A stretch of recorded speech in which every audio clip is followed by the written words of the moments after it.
We are your home theater and AV questions answered. This is AVRant. Want your home theater or AV question answered by Tom and Rob? Send it to question@avrant.com. Welcome to another edition of AVRant. I'm Tom Antry, and I'm here with Rob H. This is AVRant. It's your home theater and AV questions answered, and Tom is back as promised, 1 week away. And before we get into anything else, just want to make sure we don't forget, thank you to Lee Overstreet for guest co-hosting last week. Really appreciate him stepping in there. Yeah, that guy, Tom. I don't know who that guy is. I'm going to have to meet him someday. And the myriad of technical issues that we had, starting an hour late, and yeah, that was quite the adventure. But it happened, and the episode... Bringing the professionalism that Lee guy is, I can see. Yeah, the episode made it out, and the weird hybrid call between his old, non-updated version of Skype and my version of Teams, like the call didn't drop or anything. It just... Amazing. Yeah, interesting. All right, well, I'm back from my week-long family reunion, which I can talk about for hours, and I will not, but I can't. We won't go quite that long on that, but we'll hear some of it. For those of you on the YouTube, you will notice that I shaved my goatee as of this morning. You guys are seeing it before my wife. I did tell her I was going to do it, but I've said that a couple of times and not gone through with it. But I see. I gave up on it. Just like I gave up on shaving my head. I was like, this thing's just not... I've never been able to really grow a very good beard or anything facial hair related. It's just not been. And my poor sons they have their mom's hair... Okay. But my facial hair, which is very sad. So my wife is half Turkish, so they've got like this thick, luscious hair. My eldest son, his hair is like, people are like, "Oh my God, you look like you should be on the cover of a romance novel." And he has it long right now, which adds to the effect. And then he can't grow a beard to save his life. I mean, it's spotty. It looks like he's got mange. And I'm pretty much the same way. So, but for a while, I used to be able to grow a goatee, a pretty decent goatee. But then my hair has been getting lighter in patches. I don't know if it's not quite gray, but it's getting. I don't think I really have the gray salt hair. and pepper. The salt and pepper, yeah. So but it's just lighter colored. So now there's like parts of it that you're like, yeah, I guess there's hair there. So I gave up on it. So I shaved that off. So I can put my finger there and feel it, but it doesn't show up visually so much. Yes, it's invisible. So yes, I had the family reunion last week. I don't remember how many people did that. Do you remember how many people I told you might be there? I do not. I have no recollection of any number of people. Okay. I think I said something along the lines of 30 to 50. Okay. There was, depending on who counted, 67 to 69 people there for my family. Wow. Including all the kids. Wow. So this is mostly just the cousins. So again, depending on how you count or who counted, we all counted and we got 32. And then my uncle, who was also there, said, no, there's 34 total cousins. And then some, not everyone was there, but most of them were, and they all brought their kids. No kids, well, except for my sister, whose daughter did not come. I think, as far as I know, everybody who had kids brought those kids. All right. So, from I think the age 2 up to 24 were the age of the kids. Okay. So my kids are not the eldest of them, but they're close. I think my sister's son is the oldest, and I think he's 24. He just got out of the military. So it was fun. We were, and much of this I did not really know, because my short-term memory, the way that my file system works in my brain, is if it does not pass the "you need to know this immediately" test, it doesn't get filed. Gotcha. Like, it doesn't go in there at all. Yep. So there's lots of stuff that I was like finding out, quote unquote, last minute that I have known for a very long time, but just never made it into the memory banks. So we were meeting in Colorado in a place called Winter Park. And Winter Park, I did not know, and many of us, I don't think, really realized, including the cousin that booked all of this for us. They knew it was a resort. They knew that it was open. They knew it was the off season. But what they did not realize is I mean, they knew it was a ski resort, but what they did not realize is that the base elevation of this place was 9,000 feet. Ah, yes. Yeah. So all of us, and many of us, are flatlanders from different parts of the country, but we all live at or near sea level. Some of us live in New Orleans, and then they are below sea level. That's right. So we got to 9,000 feet and all went, yeah. So breathing was it was interesting. It was an interesting experience. So we were all like, whoa, this is interesting. So, many of we're all kind of, not all of us, but many of us are very active. So we were trying to do hikes. We're trying to do different things. It was like walking was hard.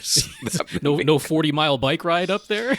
No, that's a different story. But I did do an 8-mile bike ride on like cruiser style bikes that we rented with a couple of my uncle and a couple of my cousins. And it was fun. But the big hike that we did was not so much a hike through the wilderness, even though I did do that later, but it was to the top of Mount Flora, which is not a very high mountain in Colorado, but it was the most accessible one that there was there. And you're already starting high, so you're just going higher.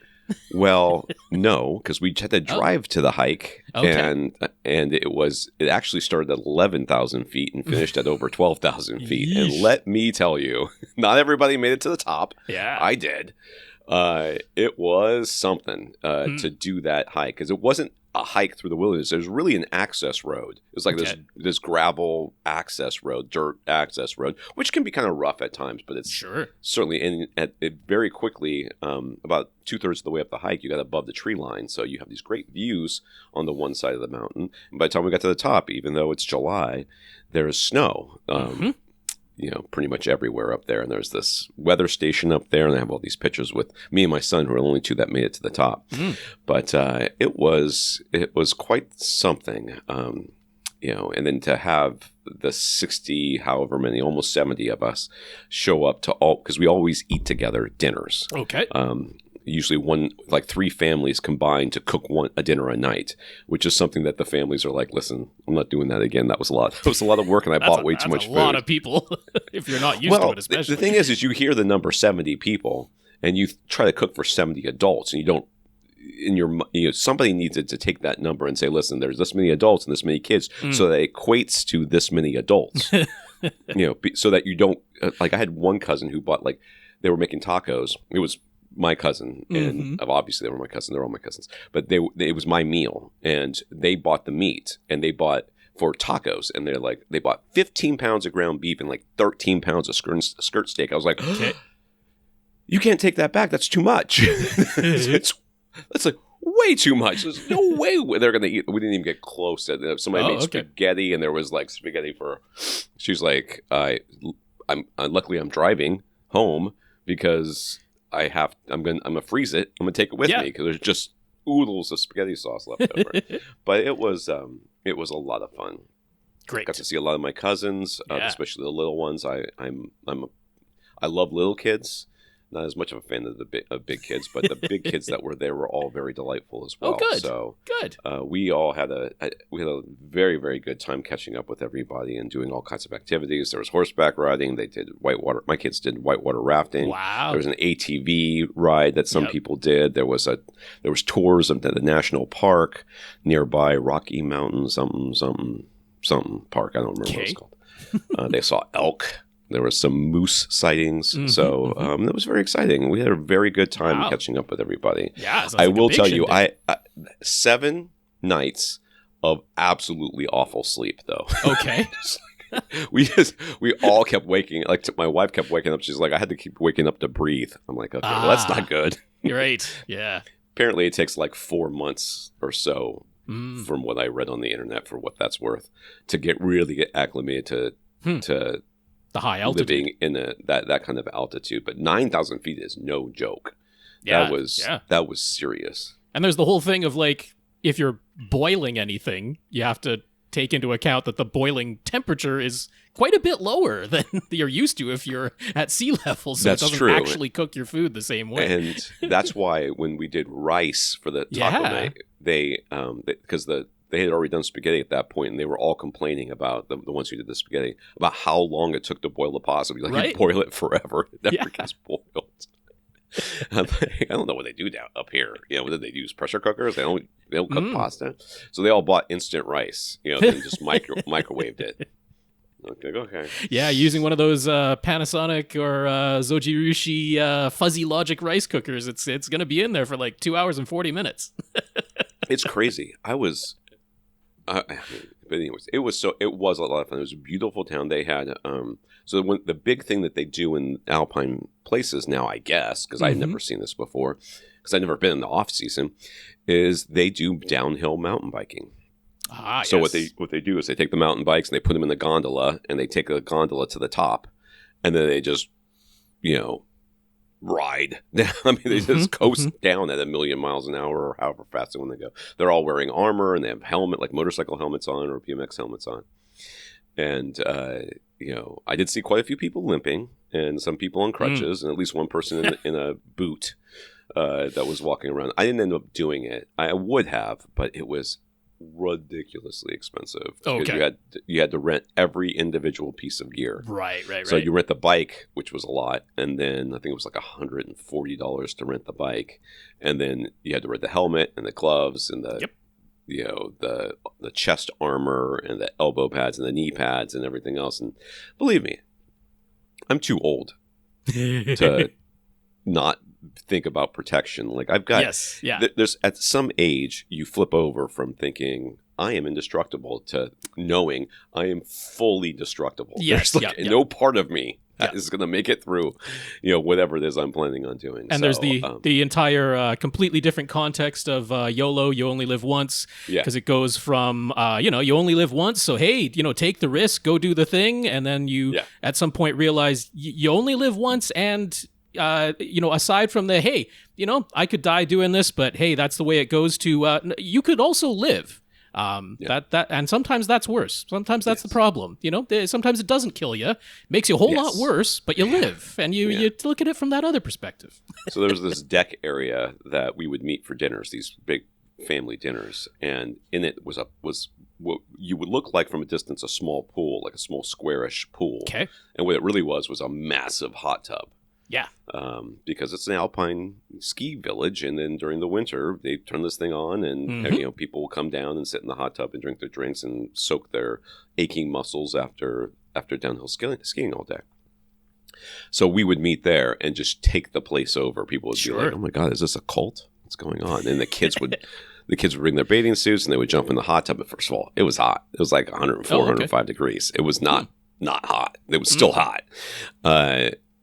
And I just can't imagine there wasn't like 1 million bacteria in there. But I never went in, but my kids went in. All the kids went in there. I don't think I saw a single adult go in there because, again, YOLO. Yeah. But it was there at one night we had the family picture, which there's always a T-shirt involved in these things, because of course there is. One of my cousin's kids designed the design for the front of the T-shirt, the reunion T-shirt. We were all wearing them, and there's people down there like kind of sitting in the hot tub off to the corner going, "Who are all these people in these green T-shirts?" And I was like, "Hey, should be able to figure you it out. Want to join our cult? You get a free T-shirt." So yeah, wrangling all the kids for the gigantic family photo. That's always it was glorious. Quite the trick. We used to we used to do this when I was a kid every 2 years. Now we're scheduled for every 3. So I won't be talking about this for at least 3 more years.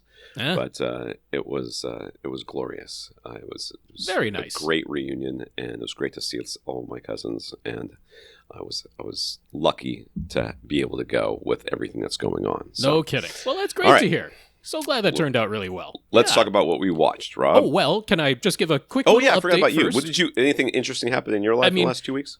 Certainly nothing to that extent, and nothing that's super exciting or anything like that. But just to give a quick update, because I mentioned last week how one of my aunts ended up in the hospital for a bit. So just to give an update there, it did turn out it really was just dehydration. There was no actual kidney problems, which was, but the first thing that they're checking for. But yeah, just really did turn out to be dehydration. She did also have a minor infection, so that those two things combined is what had her blood pressure dropping kind of dangerously low in that. But yeah, happy to say it was a short stay in the hospital. She's back. She's exactly like her regular self, the way that she was. Now she, does have dementia, so her short-term memory does not translate to long-term memory at all. So she has absolutely no idea at this point that any of that happened. She hasn't been to the hospital in years and years and years, according to her, and hasn't been sick in forever, which is, in a way, kind of great, because, hey, why dwell on the negative stuff? It's completely out of her mind at this point. I feel like that's how my brain works a little bit sometimes, too. So we're all heading that direction at some point. So. It does feel that way, yeah. Yeah. There we go. All right, so what have we watched, Rob? Yes, indeed. I guess I'm starting off. I watched one movie this week, and that is Sinners. So yeah, this came out not that long ago, really, but it's already available on streaming. So this is the latest, written and directed by Ryan Coogler. Certainly know him from Black Panther, for example, and the Black Panther Wakanda Forever. He I don't know if he wrote those, but he definitely directed those. So yeah, this is starring Michael B. Jordan, playing a dual role. He's playing a pair of twin brothers, and does a fantastic job of, you absolutely recognize these two men just from the slight differences that they behave, because they are close twin brothers, so it's not as though this is a story of them having been raised separately and therefore they're really, really different personalities. They're similar personalities, but he does a great job of the subtleties in their differences come across, even though these are the most identical twins you could possibly have, because it's literally one actor playing both of them. But special mention has to go to Miles Cotton. I'm not sure exactly how his last name is pronounced, but I am not familiar with this fellow at all. But what a tremendous singing voice. Really, really beautiful baritone. Puts a certain sound on his vowels that is very distinctive to the way that he sings. So really standout performance there. And then I thought maybe the most affecting performance in this was from Delroy Lindo, whose name, I don't think of his name immediately. He's one of those actors who you see his face is like, oh yeah, I've seen him in a dozen different things. Just type in his name and look him up, and you'll be like, oh yeah, that guy. if his name doesn't stand out right away. But yeah, I thought the performance he gave was really, really affecting. So also starring Haley Steinfeld in this, who gave another great performance. So the acting performances in this were just fantastic. So Sinners, oh my goodness. Deserves all the praise it got, and probably more. This movie was not made for me, and I am fully aware that I did not get everything out of this movie, because, for me as an individual, I don't have the immigrant experience, and I don't have the, being descended from slaves experience. This is set in 1930s Mississippi. It's Jim Crow era. It is predominantly focused on a black community, most of whom are still working in cotton fields. That is the community that we're largely following. The twin brothers that Michael B. Jordan is portraying, they're from there, but they got out, moved to Chicago, kind of made a fortune working for the mob, and have now returned back home to create, they want to create, a spot where the community can come and revel in music and, have parties and drink and all that sort of stuff, and have a place for them. That's what they've returned to do, and Miles Catton is playing their cousin, who is still there, and he's the preacher's son. So I don't have really embedded firsthand experience with any of that community. But I do have, on my mother's side, she's Japanese. Her mother, my grandmother, came over to Canada right during the internment time that Canada also had Japanese internment. And this does have a a small Chinese family, and then it also has an Irish immigrant group. That's all part of this movie, and so you're getting some different perspectives, and all of these groups that are marginalized and having their own struggles, and then interacting with one another. I'm not going to try to pretend at all that I'm getting all the messaging that's here, because this is a layered movie that is including a lot that I am sure went over my head and I didn't fully appreciate. But I don't feel that precludes me from having a deep appreciation for this movie. Let's start on the technical side first.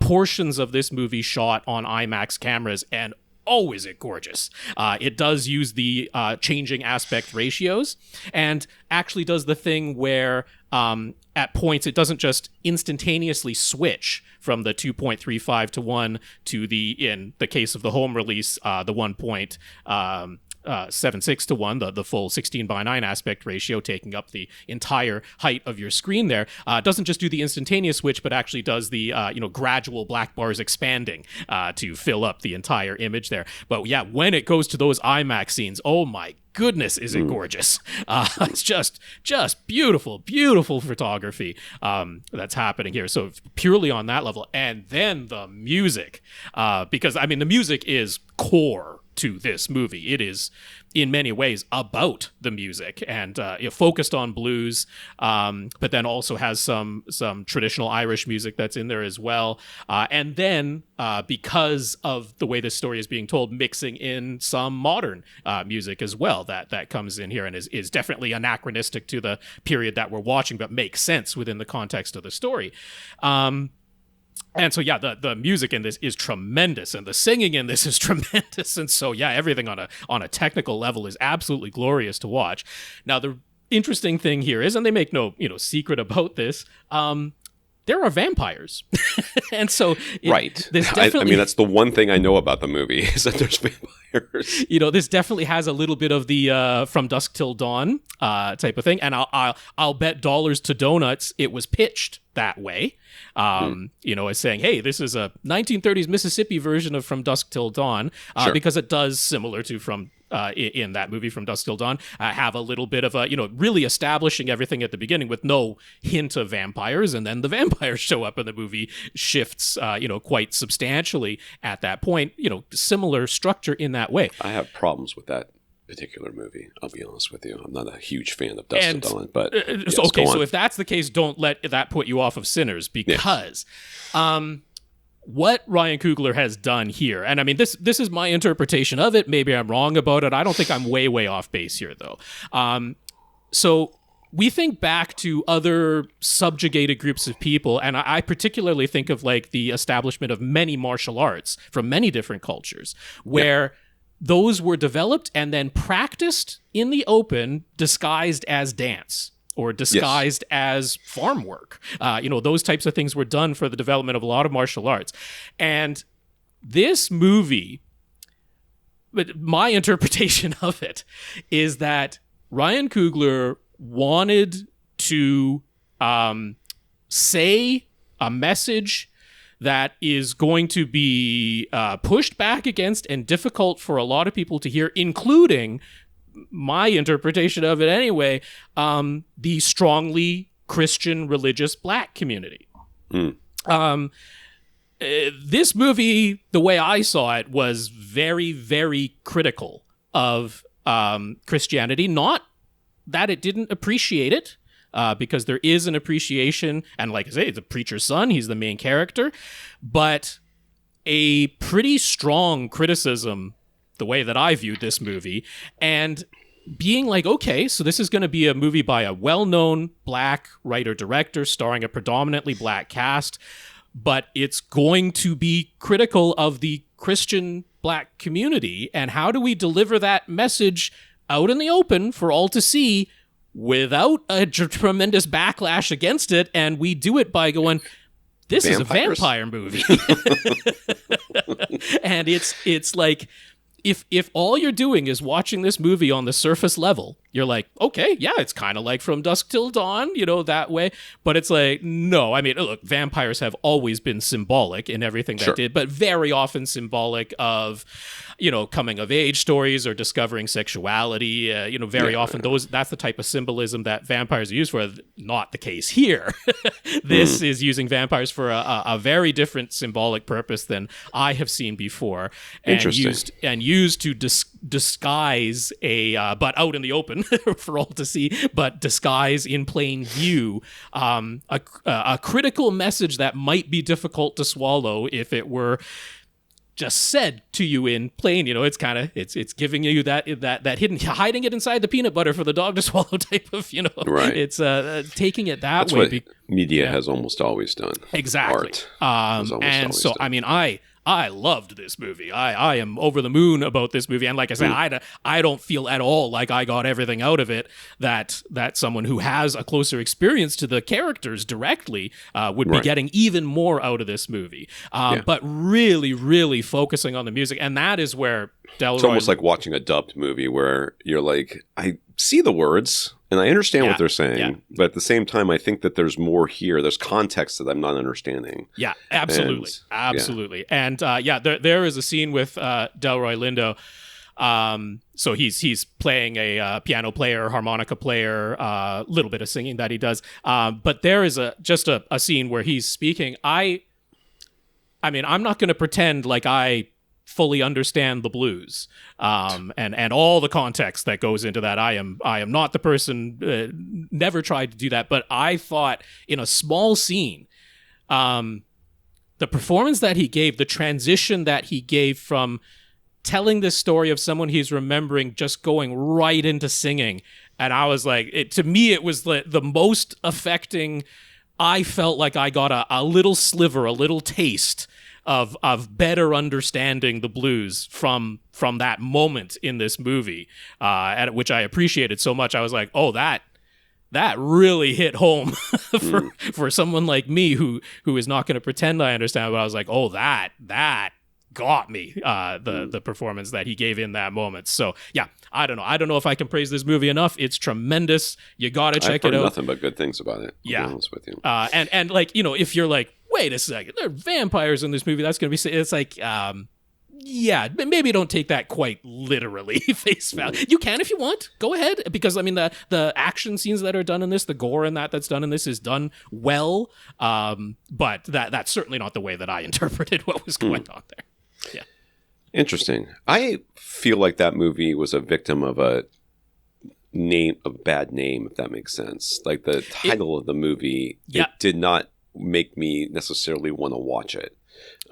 It may be very, like when you watch the movie, you may go, oh my God, that's a perfect title. No, I actually, during it, thought of something that in there that I thought would have been a better title. So, So I felt like that was a movie that didn't make me want to know more about the movie so that I would know whether or not I wanted to watch it. I felt like the movie first of all, it didn't sound like a vampire movie, which is fine. Right. That doesn't have to sound like a vampire movie. I mean, I don't think but it also didn't sound like an action movie. It didn't sound like something that might make me want. It sounded a lot like a bunch of people like sitting around in a parlor, backstabbing each other and being horrible. And I was like, I've got enough horrible people in my life. I don't need, I live in Florida. Believe me, I've got enough of that. I don't need any more of that. So that's one of the reasons why I didn't know much about the movie until it was pretty much out of the theaters, because it didn't stay for very long. So I did watch, before I left, I did watch Invincible seasons 2 and 3. Okay. So I'm now all caught up in Invincible. If you have not seen this show, it is certainly not for everybody. It's a cartoon. It's a superhero thing. If you watch the first episode and you get to the end, you go, oh my God, that was amazing. Then you're gonna like the show. Okay. And if you get to the end of that first one, you're like, that sucked. I didn't like that. That was not what I was expecting. Then you're not going to like. It's not going to get any better for you. It is not in any way subtle. You're not going to be going, what is Tom talking about? Yes. It bangs you over the head at the end of the first episode with what's going on here. Yes, you will know. So, obviously, I keep thinking that the name Invincible is actually because the character's name is Invincible. Yeah, that's his superhero is going to eventually apply to this person. And so far, the 3 seasons in, he is. I don't know that I would call him invincible. I don't know why anybody else in the world that has ever seen anything that's happened to this character has thought, no, that's an appropriate name. I mean, he hasn't died. He hasn't died. Setting the bar pretty low, and he's trying not to cross it like every single day. I mean, certainly if he didn't have superpowers, he would be dead from the things that has gone on to him. So the superpowers are helping him there. He's still alive. So I love the show. I think that it's probably one of the best.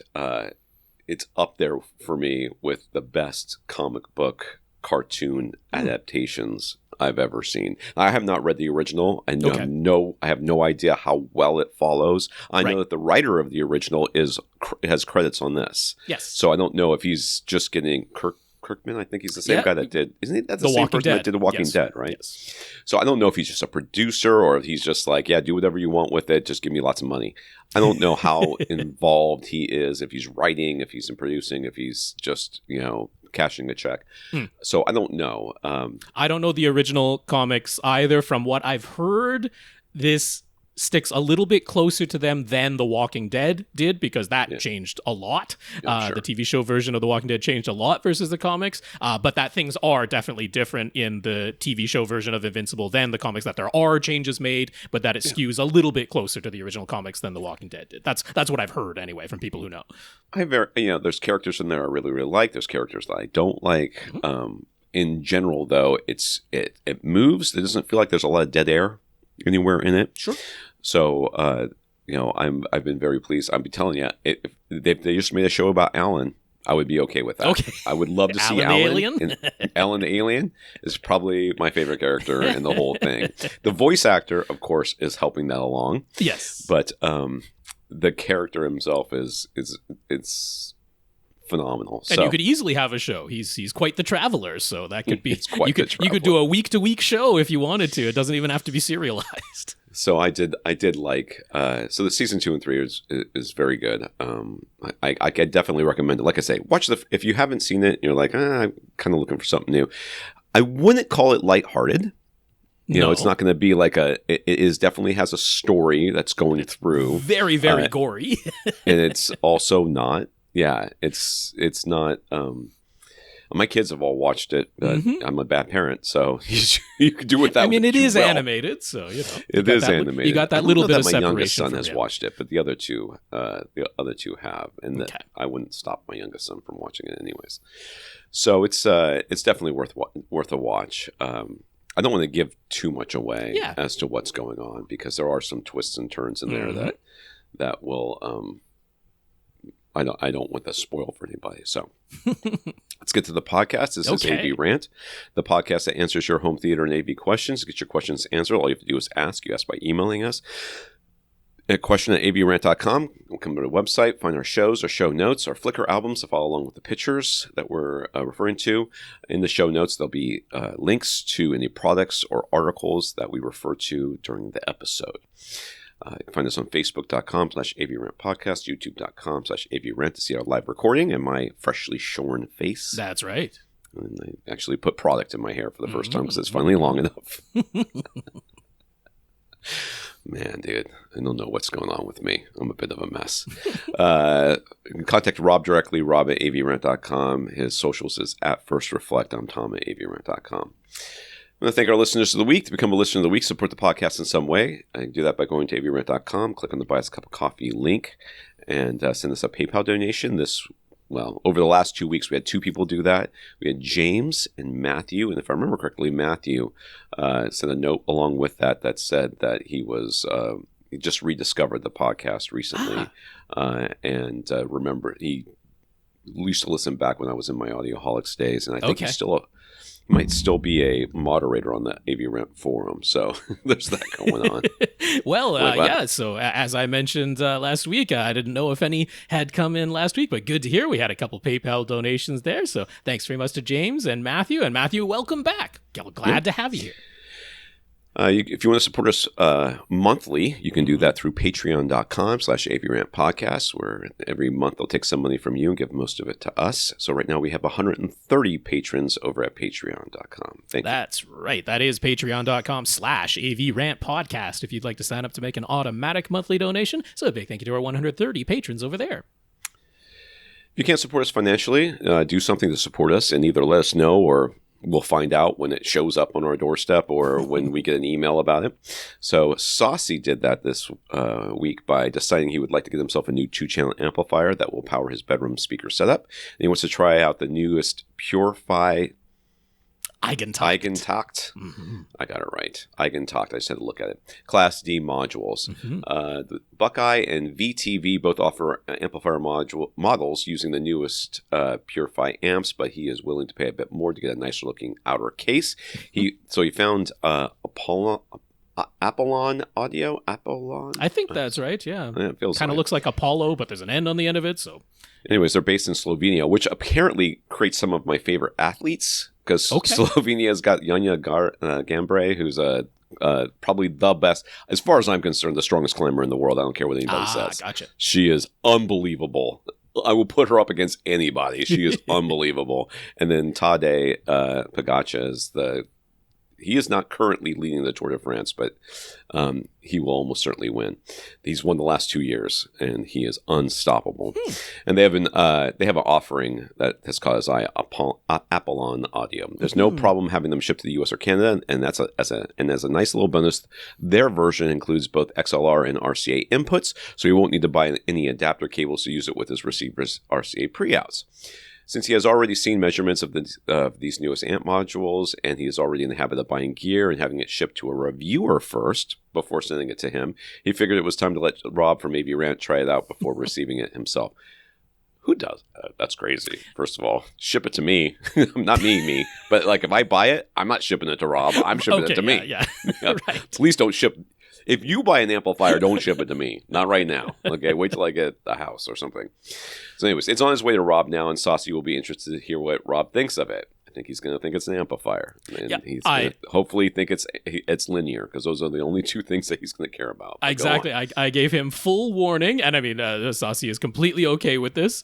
Just wants to try it out. But I'm like, for me, I mean, first of all, if I try 2 different amplifiers and I notice a distinct difference in the sound, I'm like, okay, what's wrong with one of these? Because there shouldn't be a distinct difference in sound between 2 amplifiers. And I have had that happen. So it can happen. And the one that it happened with, I was like, that one's broken. That's right. That's right. But then, and I'm pretty darn confident that my ATI amplifier is telling it like it is. Yes. Also, my ATI amplifier has never sounded any different from my Denon or Onkyo receivers powering my speakers, so I think they're all pretty good at telling it like it is. But yeah, outside of that, the difference that I end up finding, because I don't have measurement equipment, I'm not going to be showing you wonderful graphs to do that, but like I say, these things have already been reviewed by professionals. We know what these Purify Eigentakt Class D amplifiers are like, which is ruler flat linear, regardless of whatever impedance you throw at them. But with the interesting little difference, like with Class AB amplifiers, we're very used to there's sort of a bend in their graph, in their distortion graph, right? So the wattage is going along, you're going up to the wattage, and then there's this bend in the graph, and then the distortion fairly steeply but gradually goes up. And so we can say, okay, we set a threshold for what we find to be, quote unquote, acceptable distortion, and you'll have like 3 to 6 decibels of headroom where it's like at that, 0.05% total harmonic distortion up to 200 watts, but then, up to 400 or 600 watts, it's like still below, 1% distortion or something like that. Well, we're used to that with Class AB. With these Class D amplifiers, they're like, oh no, we're going to be at that 0.05% distortion up to that 400 or 600 watts, but then it goes up like a wall, like straight up. So there's no bend and there's no like gradualness and there's no headroom above there. So yeah, that's the kind of interesting difference there. But what I end up listening for, if you want to call it that, is basically just the noise floor. Yeah. And it's like sometimes amplifiers that are ruler flat linear, like the frequency response they're putting out is ruler flat, there's no problem there, but some of them have a noise floor. So that's typically more to do with like the power supply than it is with the amplifier modules themselves. So honestly, I warned Sasi, that's about the only thing I'm going to provide, because I don't have the physical space to like stress this easily 200 watt amplifier. Like over at Buckeye, they'll spec this thing as like 500 watts because it's got that thing where the distortion is really low all the way up to its like true maximum. And then, but if you're including like 3 decibels of headroom, then yeah, this is like a 225 watt amplifier type of thing. And I'm like, I can't stress that thing. I'm not going to get anywhere close to its output capabilities. You're going to take it on top of your building and just blast. It's just big old extension cord all the way up the stairs or whatever. Not going to happen in my apartment here with my 900 square feet and some walls in there that are not even letting that entire space be used. So yeah, anyway, that'll be fun though. And thank you very much to Sasi for doing that, because absolutely, I didn't request it. It's not necessary, but it is going to be fun. I don't mind checking this thing out. There's no world in which I believe Rob actually has furniture, by the way. I think you sit on amplifiers and boxes. I got no space in my TVs. Place. None. Pretty much, yeah. It's like a hoarder house, but nothing but AV equipment. That's you just right. step over a bunch of stuff. It really is. There's like a path through the old amps and receivers. We also got some notes of gratitude for keeping the podcast going from Jason, who says he's a huge fan and he loves our banter and conversational chemistry. He's always entertained and usually learns a thing or two. It's good. Nice. We got thanks from Anonymous. So thank you, Anonymous. Jack, who says he's glad we're around to provide a little distraction. He likes that we come across as 2 real people rather than fake personalities that are put on just for clicks. And he proved that he was an original 2 Hour Plus Club member. That's right. And then Sasi. So Jason, Anonymous, Jack, and Sasi, thank you for thanking us. Yeah, I'll say the names one more time. We got Jason, Anonymous, Jack, and Sasi. And Jack, yeah, I mean, maybe that's the problem. Maybe we need to be a little bit more fake, because we ain't exactly getting the clicks of a lot of other channels and podcasts, But that's what we get for basically being ourselves. That's right. We're not, unlike other people, we're just not that interesting. not terribly popular, unless maybe we got to be fake. Maybe that's the secret. Maybe that's it. We start reading Reddit stories. We're just going to read Reddit stories. That's all Right. we're going to do from now on. I think what we need to do is react to the reactions of a reactor who is reacting to another reactor who's reacting to a show. Because we are that many layers down at this point. That's not even ridiculous. An exaggeration. Occasionally I find myself on those Facebook reels or whatever they call them, the videos, and they are just atrocious. It's just such AI money grabs. It's just it's 2 unrelated videos playing on top and bottom, and I'm like, why what is happening? Like, they're like, well, you'll watch one or the other. One of these will attract your attention, and therefore I'll get money for long enough to be counted as a view, and that's all we were after. In the news, this comes from Carl. About a year ago, the Alamo Drafthouse theater franchise was sold to Sony Pictures Entertainment, but the founders have not gone into retirement and said they are opening a brand new movie theater business, this time in the neighborhood of Chelsea in New York. So the Metro Private Cinema, not to be confused with this historic Metro Theater, is all about dinner and a movie in a high-end intimate setting. You book a private screening room, the smallest of which seats only 4 people and is priced at $200 for a show. That is reasonable. I'm sorry, that's a reasonable price. Yeah.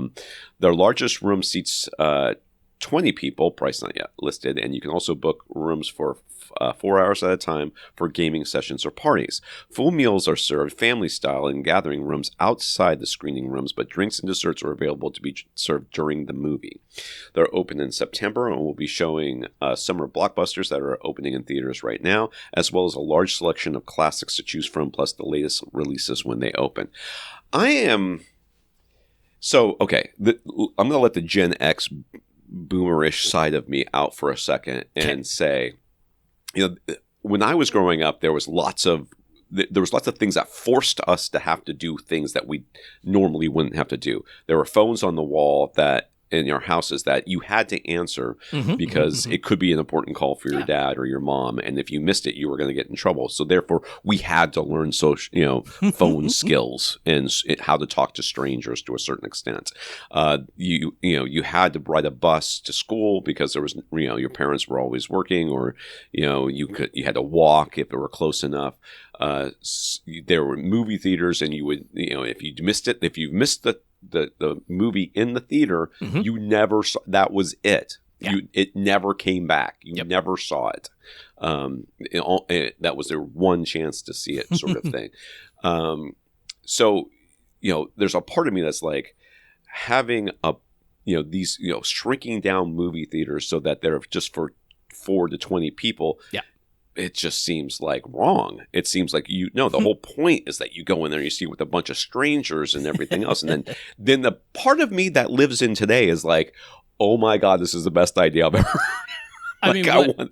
What's really appealing to me here, just on a conceptual level, is that we are really talking about home theater sized theaters. Yes. Like, you're not going to be having the gajillion lumen, meant to fill up a 150-foot screen type of thing, in the 4-person theater. It's going to be a home theater style projector and audio setup in there. So, in a way, this can serve as a home theater demo type of place as well, because it's going to be that sort of level of gear. You're not going to need, JBL Pro commercial series speakers lining the walls when your largest theater seats 20 people. This is going to be much closer to, I'm not sure if they're going to use literal consumer level gear. I mean, there is still pro level gear that's meant for much smaller, but it's going to be closer to a high-end bespoke home theater experience. So I like that it's for people who don't already have a home theater, or if you're a home theater fan and you want to be able to give your friends or family the experience without having the money yourself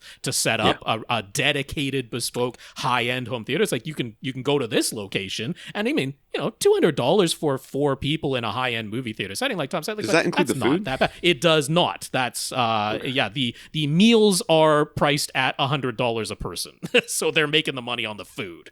Okay. Yeah. So I mean, I mean, it's not cheap. But it's not that much off from going to a dinner and a movie with your family anyways. Or let's say going to a stage play. It's actually less expensive than that. Yeah. So it's that type of experience. But you can imagine doing this for like a sporting event as well, like the Super Bowl or something like that. Yeah. Which obviously, given the time duration, is going to cost more than a 2-hour movie, but still, yeah. But it's got to be longer than 2 hours though, because first of all, there's no 2-hour movies anymore, and second, right. The dinner happens outside. Yeah, no, they said it's usually like a 4-hour block for the dinner and the movie. Yeah. Comments. So Anonymous found our discussion about how to back up movie discs and play them via Zidu player really helpful and interesting. Unfortunately, when he clicked on the link we provided for where he could buy an optical drive that is ready to go with firmware already replaced and a USB enclosure already installed, the website said it's temporarily closed. So is it just a broken link, or does he need to find an alternative? So I did want to say this as a comment, because when I put up the link, it was fine. And actually right in that message, it's like, so the thing to know is the fellow who set up that ASM.com, it's like he set up a nice looking website. He can accept payments via the website, but it's just a guy. It's sort of the same. Like all the other people who are selling it are like, just do it through DMs on a forum, or some of them list on eBay, that type of thing. But so this looks more official, but this is not like a retailer. He's not a retailer. He's not a store. It's like he's set up a website where he can accept payments, but it's just a guy. So he literally put in the message like, he went on a little summer vacation. He'll be back. But he is warning, and this is the case for everybody who's selling these drives. It's like, because Pioneer is not selling optical drives anymore, because we've had all these things about how I think there's literally one factory left that's doing computer optical drives. So he's like, just getting supply of these drives is becoming a little bit more difficult, like getting them wholesale. You can buy them from Amazon and then, mark up the price above that, but that means the prices are going to go up. So getting them wholesale when you're not a store, when you're just a guy trying to buy a stock of these wholesale. He's like, it's getting tougher and tougher. So, it's going to be a challenge. But don't worry, the site's not gone. It's not a broken link. It's like he's literally a guy who went on vacation. So he's like, I'm not going to take orders while I'm away on vacation. I'll be back in 2 weeks. Fair enough. Yeah. And he says, any reason an Intel NUC running Windows wouldn't work for ripping? Should be totally fine. I mean, it should be fine. It's not that hard. It's taking the bits from one place and putting them in another. That's all that's going on with this process. So, an Intel NUC will be absolutely fine. I'm still running a NUC and UC next. Oh, that's probably what it should have been. Yeah. Yeah, I think that's probably what he's talking about here. But I'm still running one of those for my wife's computer and that she uses, and it's fine. Every couple of years, we have to open it up, completely disassemble it, and clean the fan. That's on the inside. That's the only problem we have with it is it gets dirty and you can't. It's hard to get to. That's about it. Jack, last week Rob and Lee gave a few suggestions for earphones that might work well for swimming, but they fully admitted they weren't based on personal experience. So while I was at my reunion, I have a cousin who I interact with mostly on Strava because I see their trainings on Strava and I like theirs, and then they never like mine because they don't actually ever look at Strava. But they get notifications that I've liked their stuff. So I asked her, she's an avid swimmer. She swims like open water stuff in New York because that's where they live, and it's she does this charity swim that goes from I don't know someplace to someplace. It's long, and she's training right now for it. In fact, on vacation she had to find some place to go swimming because you couldn't swim in the pool at the place because it was like 50 degrees. So she found a pool nearby that was inside that was a little bit more reasonable.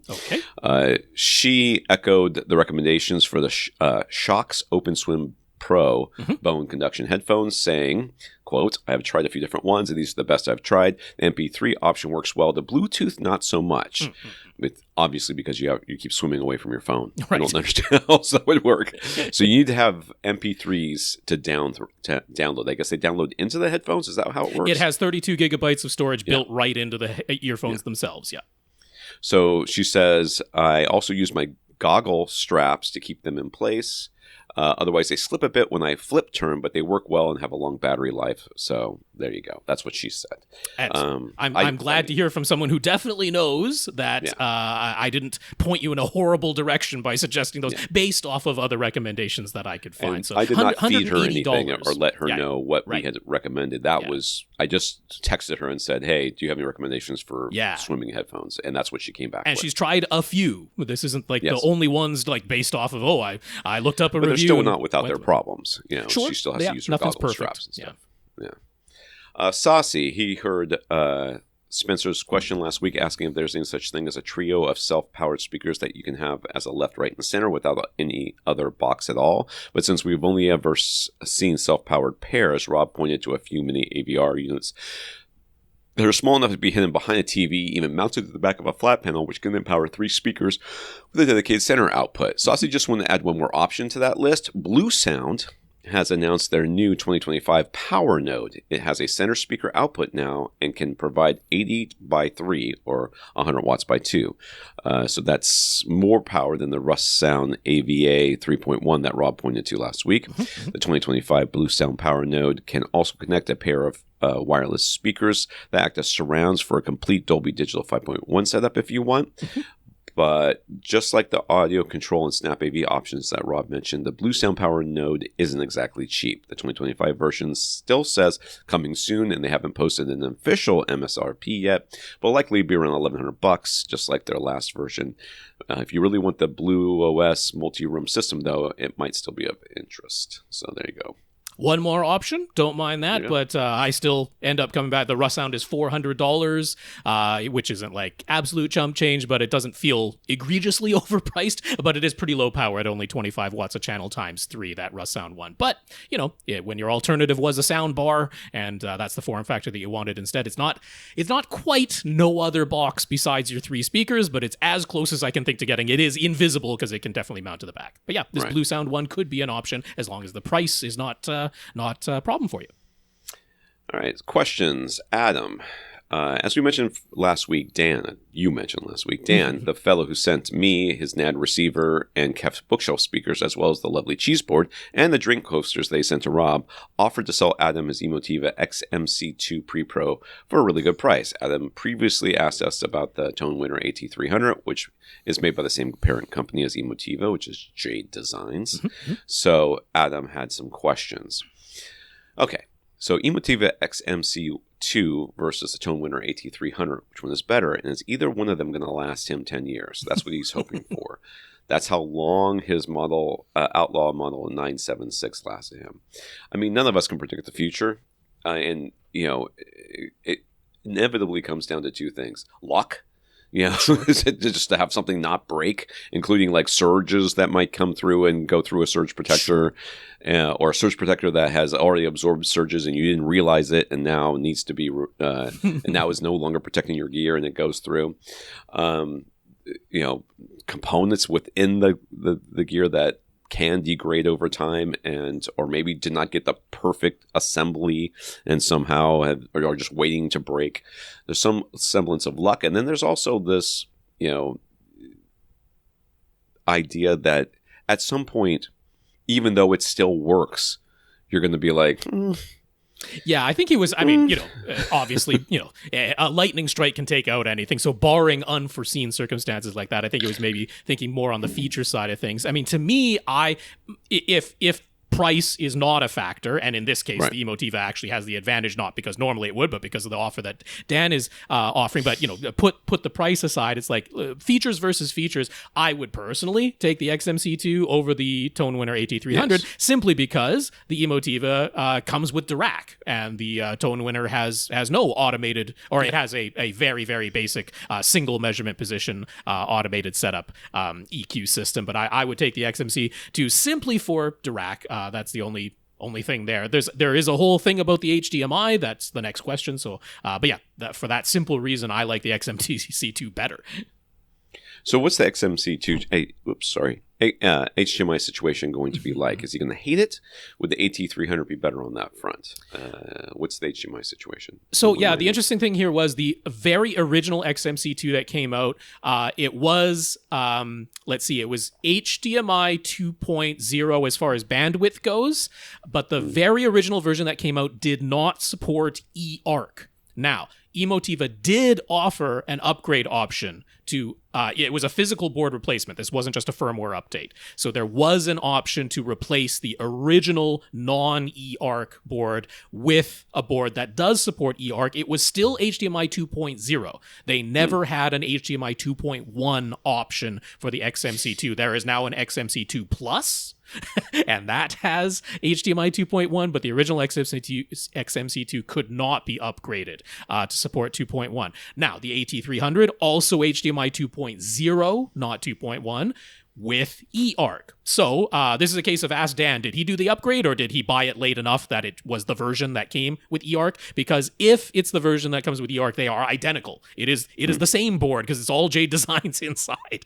So that's going to be the HDMI situation. As far as usability goes, as all the owners have reported, the handshaking it's not terrible, but it's not the fastest in the world. You're often having around a 4 or 5 second blank before the video comes back from the handshake. So not the slowest, but not the fastest. And then there have been glitches, almost all to do with CEC, because Emotiva, somewhat to their credit, was like, we are actually going to follow the official specifications. Like HDMI Forum, HDMI LLC, they publish how CEC is supposed to work, and Emotiva followed their specs. But there are a ton of other companies that don't. And so instead of doing the thing of, well, we're just going to ignore the specs and do what works in hacky workaround ways, they're just going to follow the exact spec, but that ends up leading to clashes and glitches with products that don't strictly follow the official specifications. So people have had lots of issues with CEC. Our natural recommendation is just turn all of CEC off and never ever try to deal with that. But that's going to be the HDMI situation there. It is no different between the Emotiva and the ToneWinner, though, as long as you have that eARC version. Yeah. What's the Dirac situation going to be with the XMC2? There's no Dirac at all with the AT300, so that seems like an advantage. But can the XMC2's Dirac be upgraded? Even if it can't, the reality is that having it is better than not having it, even Definitely. whatever it's got. Yeah. So, I mean, I wonder what he means by upgrade. Does he mean like with the live bass control, or is that Dirac might get an upgrade in the future that's going to be, better than what it currently has? The optional feature add-ons that Dirac offers. So the XMC2 out of the box comes with Dirac Live room correction limited bandwidth version. So that corrects up to 500 hertz and then it stops. There was an optional paid add-on to make that the full bandwidth version that goes from below 20 hertz to above 20 kilohertz. And if I recall correctly, Dan mentioned that he did get that upgrade. So as far as I know, Dan's specific unit comes with that full bandwidth version. The XMC2 cannot be upgraded Dirac-wise any further than that. You cannot add bass control, and you cannot add the new active room treatment, the Dirac Art. Those are not options, but it can do the full bandwidth room correction version, and that's where it stops. That's fair enough. Yeah. We missed the second part here. Yeah. What is the best? There it is. Does it have a dynamic EQ function? Does it have a manual parametric EQ? Does it have non-screen GUI to make adjustments? Dirac does not have a dynamic EQ function. That's correct. Yeah, the curves of equal loudness. Yeah. It doesn't do that, where when you turn the master volume below reference volume, 0 dB on the scale, when you turn it down, if you have Odyssey dynamic EQ or something very similar like Y-POW volume in the Yamahas, those follow curves of equal loudness, meaning that they keep everything above the threshold of human audibility, which predominantly means boosting up the bass frequencies, but then also sometimes making the surround speakers a little bit louder because we hear better in front of us than we do behind us. So yeah, Dirac does not offer that. The typical workaround that most people use with Dirac when they want that sort of feature is every version of Dirac that you get gives you a minimum of 3 save slots. And typically more than that. I think the Emotiva comes with at least 4, and there might even be a thing where there's a way to get 6 or something like that, but there's a minimum of 3 anyway. So what a lot of people do is they say, well, typically here are my most common listening levels. Dirac makes it quite simple to change your target curve. So most people create 3 separate target curves with ever increasing bass boosts, and they're like, this is appropriate for when I have my volume at -10, this is great for when I have it at -15, and this is great for when I have it at -20, but it is manually pressing the button to switch between those 3 presets that you have to create. And as far as Dirac goes, there is no graphic user interface on your TV screen because all of Dirac takes place on your computer. Right. So there is technically a GUI, but it's on your computer. But it's on, it's not it's on your TV. Built into the XMC2 itself. It's on your computer. Everything happens there. Your measurement microphone has to be a USB microphone that plugs into your computer. The microphone does not plug into the XMC2. So all of Dirac is done on your computer. The XMC2 does have a manual parametric EQ, and you can layer it on top of Dirac, which is really quite nice, because if you're the person who wants to tinker with it manually that way, Dirac can already be running, and then you can layer the Emotiva's parametric EQ on top of it if you want to, and that does have a graphic user interface built into the XMC2 itself, its own parametric EQ. So on a different subject, his new TV says it supports HDMI QMS, which is quick media switching. Does every device in the signal chain need to have that in order for it to work, or just the TV? He knows the Apple TV 4K also says it does QMS, so would having that make a worthwhile difference? So the way that HDMI tends to work is that if everything along the chain has to have access to the same feature. Obviously eARC is the example where if it doesn't have it, it's not going to work. But sometimes if it just has enough bandwidth, they'll be able to do whatever the thing is, even though it doesn't technically say it's on there. But in this case, the QMS, I believe every item in the chain has to have it or it's not going to work. Yep, that's exactly right. So if you say, plug your Apple TV 4K into the XMC2 and then pass the video signal from the XMC2 to your TV, you will not have quick media switching. It is not going to eliminate that 5-second handshake that the XMC2 takes to show you the video signal. The QMS is not going to help you at all in that scenario. I also don't really feel like QMS is that big of a deal because maybe it will be someday. Yeah, but just I mean, not yet. Honestly, however fast your display does HDMI handshakes, it doesn't seem to make much of an appreciable difference. The the displays that have QMS already handshake so quickly that you barely notice any difference being there at all anyways. So I don't really personally think it's that big of a deal. But it's not going to fix the issue of if you're annoyed by the 5-second blanking that the Emotiva introduces, it's not going to help you there. Leighton. First up, Leighton has now received his new 85-inch Sony X90 CL TV, which he bought to replace his 50-inch Pioneer Curo Plasma. Mm-hmm. He had previously asked us about what sort of picture quality difference, aside from the obvious increase in size, that he should expect, and after following routines recommended picture settings, he's happy to report the Sony looks, quote, amazing, end quote. Yeah. It is actually a, quote, night and day difference, end quote, in his opinion. Absolutely no mistaking one for the other. And he's very impressed with this new experience, so he's glad we said there was no need to second guess his purchase. I cannot stress enough how much of a difference HDR makes. It's I mean, we all understand the importance of black levels. I think that's sure. Whenever we've experienced bad black levels before at this point, most of us, and have gone, oh, that's not good. And when we've had good ones, we're like, oh, that's really great. But HDR, not everybody has experienced that yet. So when Absolutely you do, not, yeah. You're like, holy moly, this look. It's not quite SDR to HDR. Okay. Because or SD to HD, you mean? Resolution? SD to HD, yeah. Sorry. SD to HD. When I went from SD to HD, I was like, it's 3D. It was so amazing. It's not quite there, but it's akin. So, anyways, on to a different subject now. His room is 12 feet long. He was previously using an L-shaped sofa, but now has switched to a 4-seat sofa where the 2 outer seats recline and one of the middle setbacks can fold down to provide a snack table and cup holders. So, only the 2 outer ones recline. Not That's that right. third one, huh? So there's 4 seats across. The 2 on the outsides with the armrests, they recline, but the 2 middle seats in this couch, they do not recline. But one of them has a seat back that folds down to, turn it into a tray table and cup holders. It also has a drawer on the bottom of that one, and then the 4th seat, the middle seat, is just a seat. No special features to the 4th seat. Yeah, weird. We'll show a picture of this in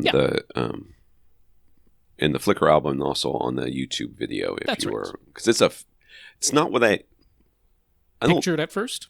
I don't really know why anybody would design this. I'll be honest with you. Why doesn't both of them do it? It's very strange. I don't understand the ending. They have a 3-seater version, which makes sense, right? The 2 outer seats recline, the middle one folds down. They're like, well, we're gonna make a 4-seater version, but the 4th seat is just a seat. We're just gonna stuff it in there. Those seats typically, if you don't recline, are not very comfortable, though. Like, who would ever want to sit there? Like, I would be sitting with 2 seats between me and my wife. That's weird. Could be. Anyways, not my seat, not my problem. All right. With also, you're not sitting in the middle of Sorry. Like, generally the middle of the couch is a sweet spot. So now you're guaranteed to be off to one side. It's weird. I'm sure that's a lovely couch. You could have it closer to one side wall. You could have it closer to one side wall than the other, so that one middle seat is exactly centered. You could do that. With the extended side of the old sofa now gone, it opens up enough room on the side wall for him to position his 2 SVS PB12 NSD subwoofers at the midpoints of both side walls, so we'd like to give that position a try. But what part of the subwoofer should he line up with a 6-foot mark along each side wall? Should both subs be facing the front wall, or both be facing the back wall? Or are they both facing each other? Or maybe one faces the front wall while the other faces the back? Is it the front face of the subwoofer that lines up with the 6-foot mark, or the middle, or the back? What's the precise orientation? I mean, we're talking inches, so who cares with these? Well, these subwoofers aren't tiny, so it could be a foot, 2 feet. Still, I mean, some of these wavelengths are 22 feet long, so I mean, we're still talking a fraction. But I would have them both facing in, because that's the way I like to see them. If they're front-facing subwoofers, the 2 drivers are directly facing each other across the room. Yeah, and the middle of the subwoofer is at the middle of the wall. Yep. So that's the way I would do it. I mean, if you chose not to do it that way, that would be fine too. If you're like, I want, one side of the subwoofer to be in the middle point in the wall, then have the other side, you know what I mean? So that they're offset slightly. They would not be directly across from each other anymore. They wouldn't be both of them wouldn't be a little bit forward. Neither of them would be a little bit back. One would be a little bit forward. One would be a little bit back. I see. That you decide to do that. But that's, I mean, if you're going to try to put them in the midpoint of the wall, they go in the midpoint of the wall. Yep. And it's the middle of the subwoofer. That's the point that you're doing there. And so the middle lines up with the middle mark. That's the easiest way to think of it. But if, because a lot of times they're deeper than they are wide. Sure. If you want to position them both so that they are, one side is against the wall. If it were me, I would do the side against the wall so that when I got into the room, I would never see the back of the subwoofer. Yep. Because basically, I wouldn't care which direction they both faced as long as I'm not seeing the light. Because there's a light back there. I don't want to see that. Yes. That's how I would choose. Although, it's not the case here, but if it were a projection setup, I would at least want to cover up any little status light on the back because I don't want a red glow or a blue glow, especially with those gigantic bright, or not gigantic, but those very bright blue status lights that a lot of things have now. I don't want that going on my projection screen, so I would cover that up with some electrical tape. Regardless, just take whatever orientation you use, take the middle of the subwoofer cabinet, and that lines up with your 6-foot mark in this case. Yeah.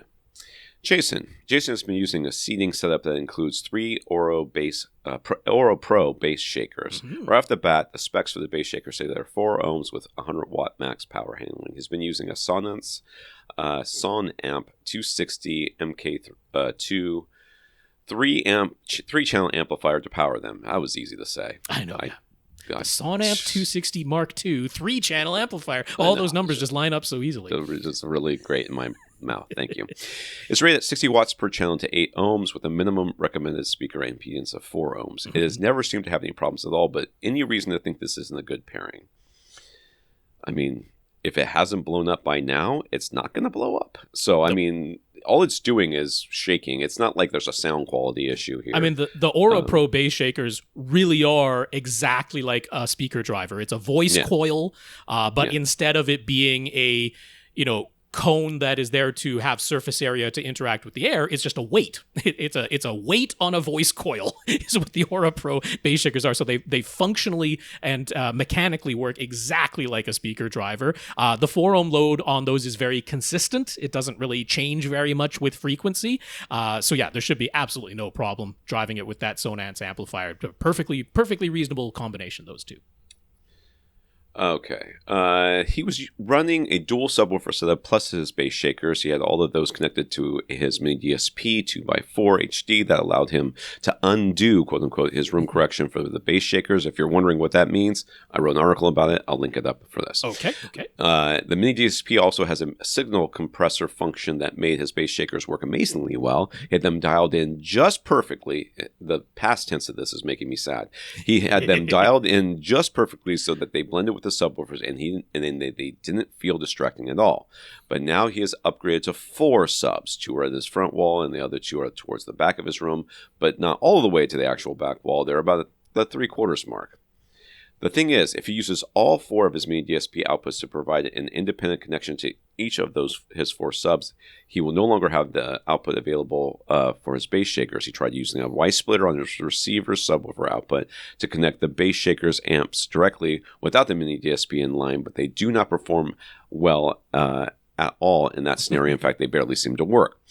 So he knows he could buy another mini DSP and dedicate it just to the bass shakers, but he's out of money for the time being, as we all are. After having bought 2 more subwoofers, surprise. Is there a really inexpensive single-channel DSP that could work, that could do the job, or could he actually just use 2 of the mini DSP's outputs to connect his 4 subwoofers, and have the front wall pair share an output and the rear pair of subwoofers share another, leaving the 2 mini DSP's outputs for still available, one of which he could dedicate to his bass shakers? How well would that work? Boy, I don't know that I would have, if you had asked and you didn't, if I would have said buying 2 more subs for my room and not being able to place them optimally because they're only 3/4 of the way back, and unless its two front subs are a quarter of the way in. They are not. They are on the front wall from the description. I don't know that I would have recommended that you do this, and then you wouldn't have these problems. But that's not how I would have. Is great. It sounds fantastic. I love the experience. I'm going to upgrade and mess it up. That seems to have been the course of action. That seems, and we've all, hey, listen. I know. Listen. Yeah. We have all lived this life. Okay, yeah. We've all been in this situation. Gone. I don't. Well, that made things worse. And now what do I do? Now what do I do? Yeah. I see it in the bike world a lot too, where people are like, oh, there's these new. This new thing that's supposed to make everybody faster, which is always a lie. And it's just marketing BS dribble, just like an AV. And they're like, I'm going to change my bike for this new thing so I'll be faster. And they start changing their bike. And they're like, oh, nothing works now. Like, yeah, you should have done that. Your bike was fine. There's nothing wrong with it. You're not going to get any faster. So I don't know why you've done all this. So, yes, I think that your initial thought of your initial thought was, I'm going to plug my bass shakers directly into my AV receiver, and that's not going to work. So your initial thought of taking the two outputs from the mini DSP and using them to power all four subwoofers is or to feed all four subwoofers, not power, is the only thing that you can do. Except I would pair them, not left right. The two on the left, the two on the right, but the two in the front and the two in the back, and feed them the same signal, which your mini DSP will have, your room EQ or room wizard. What's it called? Room EQ wizard? That's it. Yeah. The room EQ wizard would help you figure out what that is. So I would put two of the two rear subs on one output from the mini DSP and the two front subs on one output from the mini DSP and hope. Basically. Yeah, so I got a few thoughts. So first thought is, could you actually move your two front wall subwoofers to the 1/4 room length mark? First thing I would do, yes. Because actually interesting, if you look at that Todd Welty research, it's like the mathematical ideal is that all your subwoofers would be 1/4 of the room's length and 1/4 of the room's width in from the walls, which you're not doing smack dab. At least very awkward setup, which is why we don't do it that way, but or most people don't anyway. But you're not doing the 1/4 in from the width, but having 1/4 of the length from the front and 1/4 of the length from the back, or 1/4 of the length from the front and 3/4 of the length from the front. Mathematically, that would work really, really well. So that could be an option. The other one is though. Like, I have to imagine the reason you had the Aura Pro bass shakers in the first place, because he said the thing that he liked was they didn't draw attention to themselves as, hey, I'm bass shakers. It was just they actually, he dialed them in so that it's like, oh, this feels like tactile bass, not, hey, I'm a different thing altogether. Tactile bass with 4 subwoofers in this room? That's what I'm driving at. I'm like, the reason you would upgrade from the 2 subs to the 4 subs is to have very uniform, because it does help you there, having very uniform, but then also more bass, or at least more bass headroom. He could have been sitting in a null for those 2 subs that were up front for those frequencies, not a null, but a dip. And for those 2 frequencies those few frequencies that create that tactile bass, which again I have an article about. And I think Rob's dead on. Move your 2 front subs 1/4 of the way into your room. Get rid of the tactile transducers completely. Yeah. And then just run your room. However you're doing it, your room correction, whatever room correction you have, I don't remember, and go from there, and then see if you even need the bass shakers anymore. That's what I'm really driving at. Is I think the whole idea of having the 4 subwoofers now is that to have the very same tactile sensation, you don't need the tactile transducers anymore. The tactile transducers were there to provide you something that your original subwoofer setup was not quite able to deliver, and it's like, if you're in the scenario where I can't play my subwoofers as loud as I want to, and therefore I supplement them for the tactile sensation, I'm like, then why do you have 4 subwoofers? Because that seems like you're giving yourself a whole lot of extra output headroom that you apparently can't use. So it's like, it's one or the other that makes this to be. So that's my genuine thing, is like, maybe it's just time to bid adieu to using the bass shakers, because you shouldn't really need them anymore. But all of that aside, if none of that is an option, you're like, no, I'm definitely going to keep using them, then yeah, the way that you would approach this in the scenario that you laid out is, yes, your two front subwoofers would share one of the mini DSP's outputs, the two rear subwoofers would share a second one, and then you could use the third or fourth mini DSP output to feed your tactile transducers the way you were before. But you still want to achieve that uniform bass response. So there still might be some manual manipulation of the phase knobs on the subwoofers themselves, because obviously you're not going to be able to give independent phase relation settings between the two front subwoofers that are both sharing a single mini DSP output. They can have relatively different phase to the pair of rear subs all through the mini DSP, but the two of the pair themselves, you might have to manually adjust those using the subwoofer's own phase adjustment knob. So same thing as always, we're just trying to achieve uniform bass first. There still might be ups and downs in the frequency response, but we want to achieve uniform bass first. That's using the phase knobs and the mini DSP, and then you can equalize all four of them combined together to give you the frequency response that you want. I feel like if he's got independent subwoofer control from the mini DSP, he doesn't really need this phase knob. He can adjust that. Shouldn't the Room Wizard adjust that? But you can't do it between the left sub and the right sub at the front, or the left sub and the right sub at the back, because they're getting a mono signal, the two of them together. So that's why he was like, I can have all four of them independent, but then I don't have a fifth output for my tactile transducer anymore. Yeah. Infinite Gary. Rob and Lee gave their opinions about film grain synthesis last week, but what do I think? What does Tom think? As a reminder, I just kind of skimmed that article while you were talking, because I wasn't listening to you anyways. As a reminder, with the AV1 video codec, playing film grain synthesis has been an option for Netflix and other streaming services ever since they started using it. In order to achieve the lowest bit rates for streaming films with movies with film grain are first denoised, which allows for the highest data compression ratio without creating very noticeable video artifacts from the original film grain. And then during playback, the film grain is synthesized in order to restore the original look rather than delivering the over-glossy look of the denoised version. So, I'm looking at a picture here. I guess you're probably looking at it. Whatever, I don't care. Lee despised it and wants nothing to do with it, but Rob actually thought it's the lesser of two evils and isn't totally against it. But what's my opinion? So if I'm understanding this right, the idea is that if you leave the noise, the film grain in when you're trying to compress something to be streamed out, it gets way worse. It could look very blocky and mosquito noisy, and it doesn't look like the original film grain because it's been data compressed, and it just becomes very blocky and noisy and ugly looking. And if you denoise it first, meaning get rid of the grain digitally and then put it back in afterwards, it makes it look more like the original than whatever. Yeah. I mean, I'm always, no matter how we get there, this kind of reminds me of the scratch noise that we hear, from records. Yep. Right.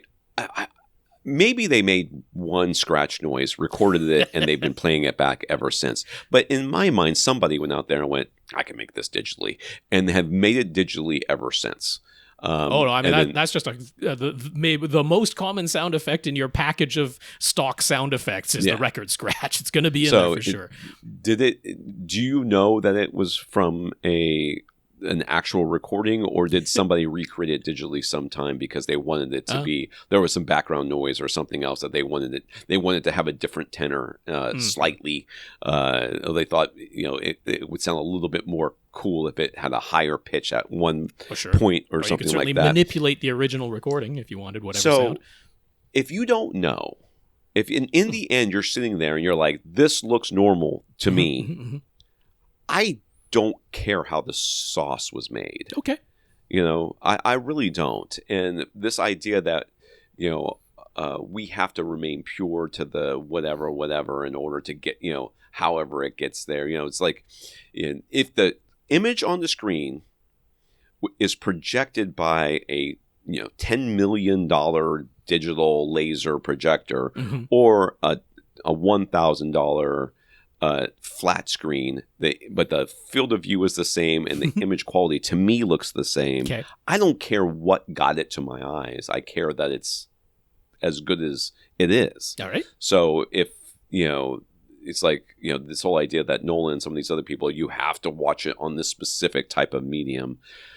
I don't care about this either. If it looks right in the end, that's what I care about. I will notice if it looks wrong. And if you're like, well, this is the way we have to watch it because this is the best way, because it's the purest way. This has the least amount of digital manipulation. But it doesn't look right. Yeah, I know, but that's just because if we did digital manipulation, that would be digital manipulation. That's bad. No, I don't believe that. So yes, I agree with Rob and not Lee, whoever Lee is. With SVS's ported subwoofer models, they all offer the option to port their plugs and run them in sealed mode. He's seen the description that sealed mode provides ultra deep extension by taking advantage of room gain, but the ported mode digs deep with greater efficiency. What's the actual difference between digging deep and having deep extension? And if the ported mode is efficient, why wouldn't it also take advantage of room gain like the sealed mode? Is there maybe a demo scene we could describe where the difference would be easily noticeable? So I don't like port plugs. Okay. Like as a general rule, I don't think they're good. I don't really see why you spend the money for the big old sub. So we've talked before about how sealed subs and ported subs, the big difference is how they roll off at the end. Yeah. Where they begin to roll off and then how steeply they roll off once they begin to. Yeah. And that's kind of where it comes to me, where it comes from. If you're looking for an idea or a specific type of subwoofer for your space,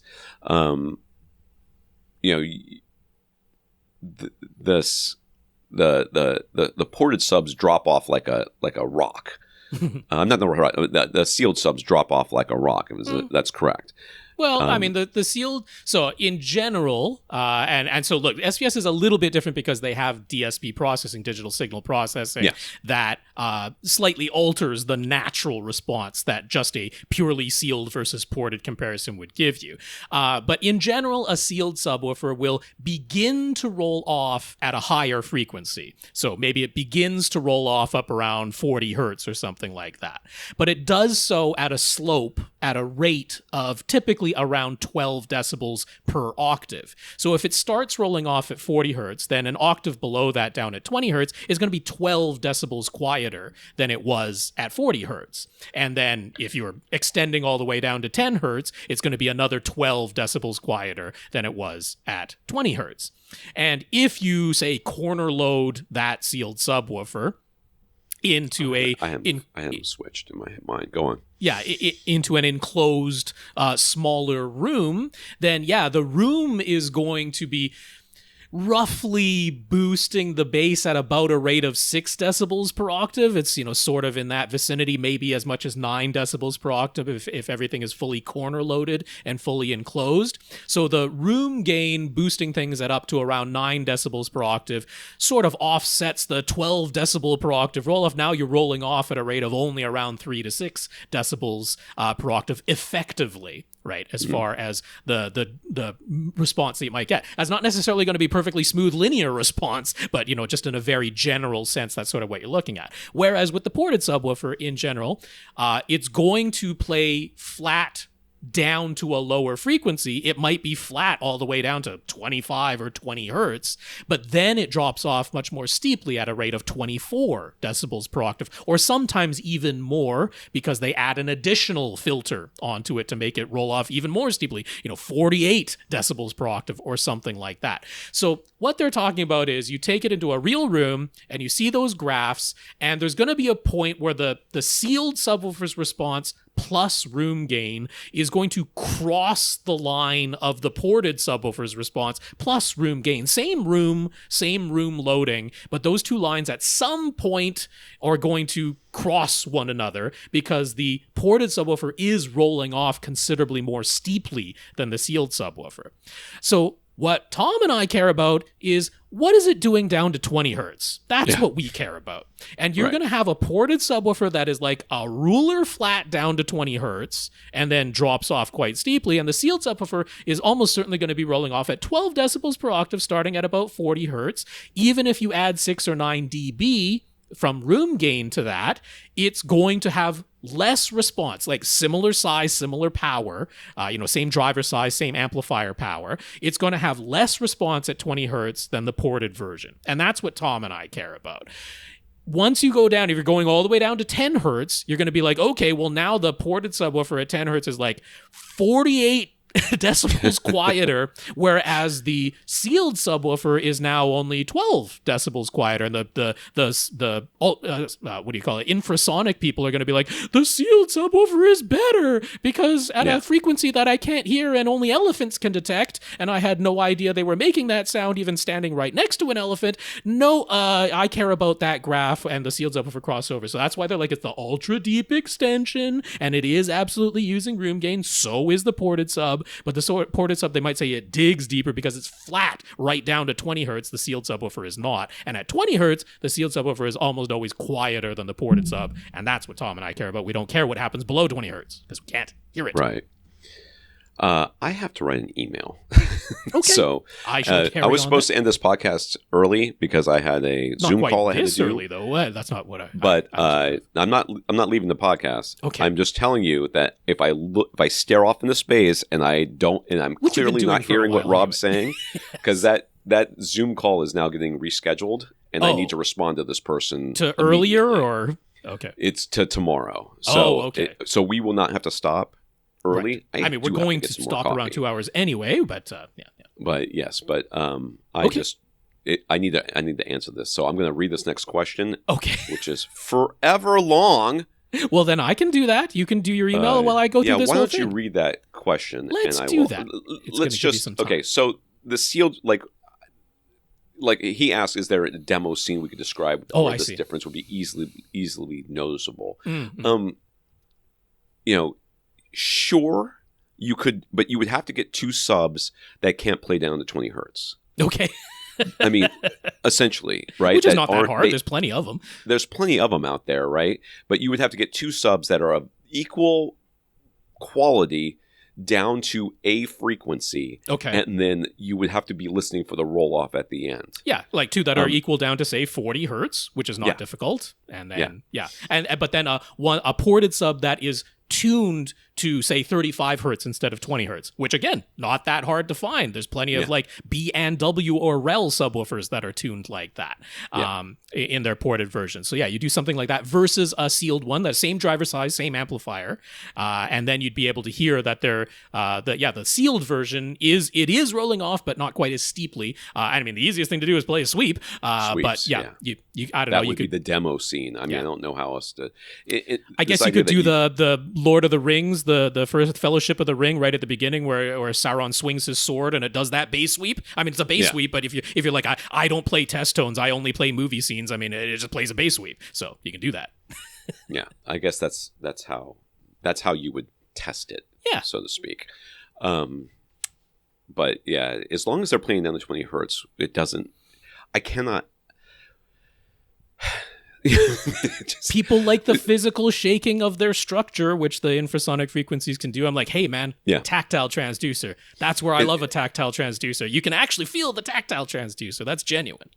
Every once in a while, I get a bike in that I'm working on or that has been worked on, and the person either will ask me to or will have had all of the bolts on the bikes that they can replaced with titanium bolts. Mm-hmm. And it's not because of strength or anything like that. The bolts are inevitably like this rainbow color because they get them like anodized or whatever. Sure. So that you know that they're titanium. Because there's no other reason to do it other than it's basically bling. But the reason that they tell you to do it is because it saves weight.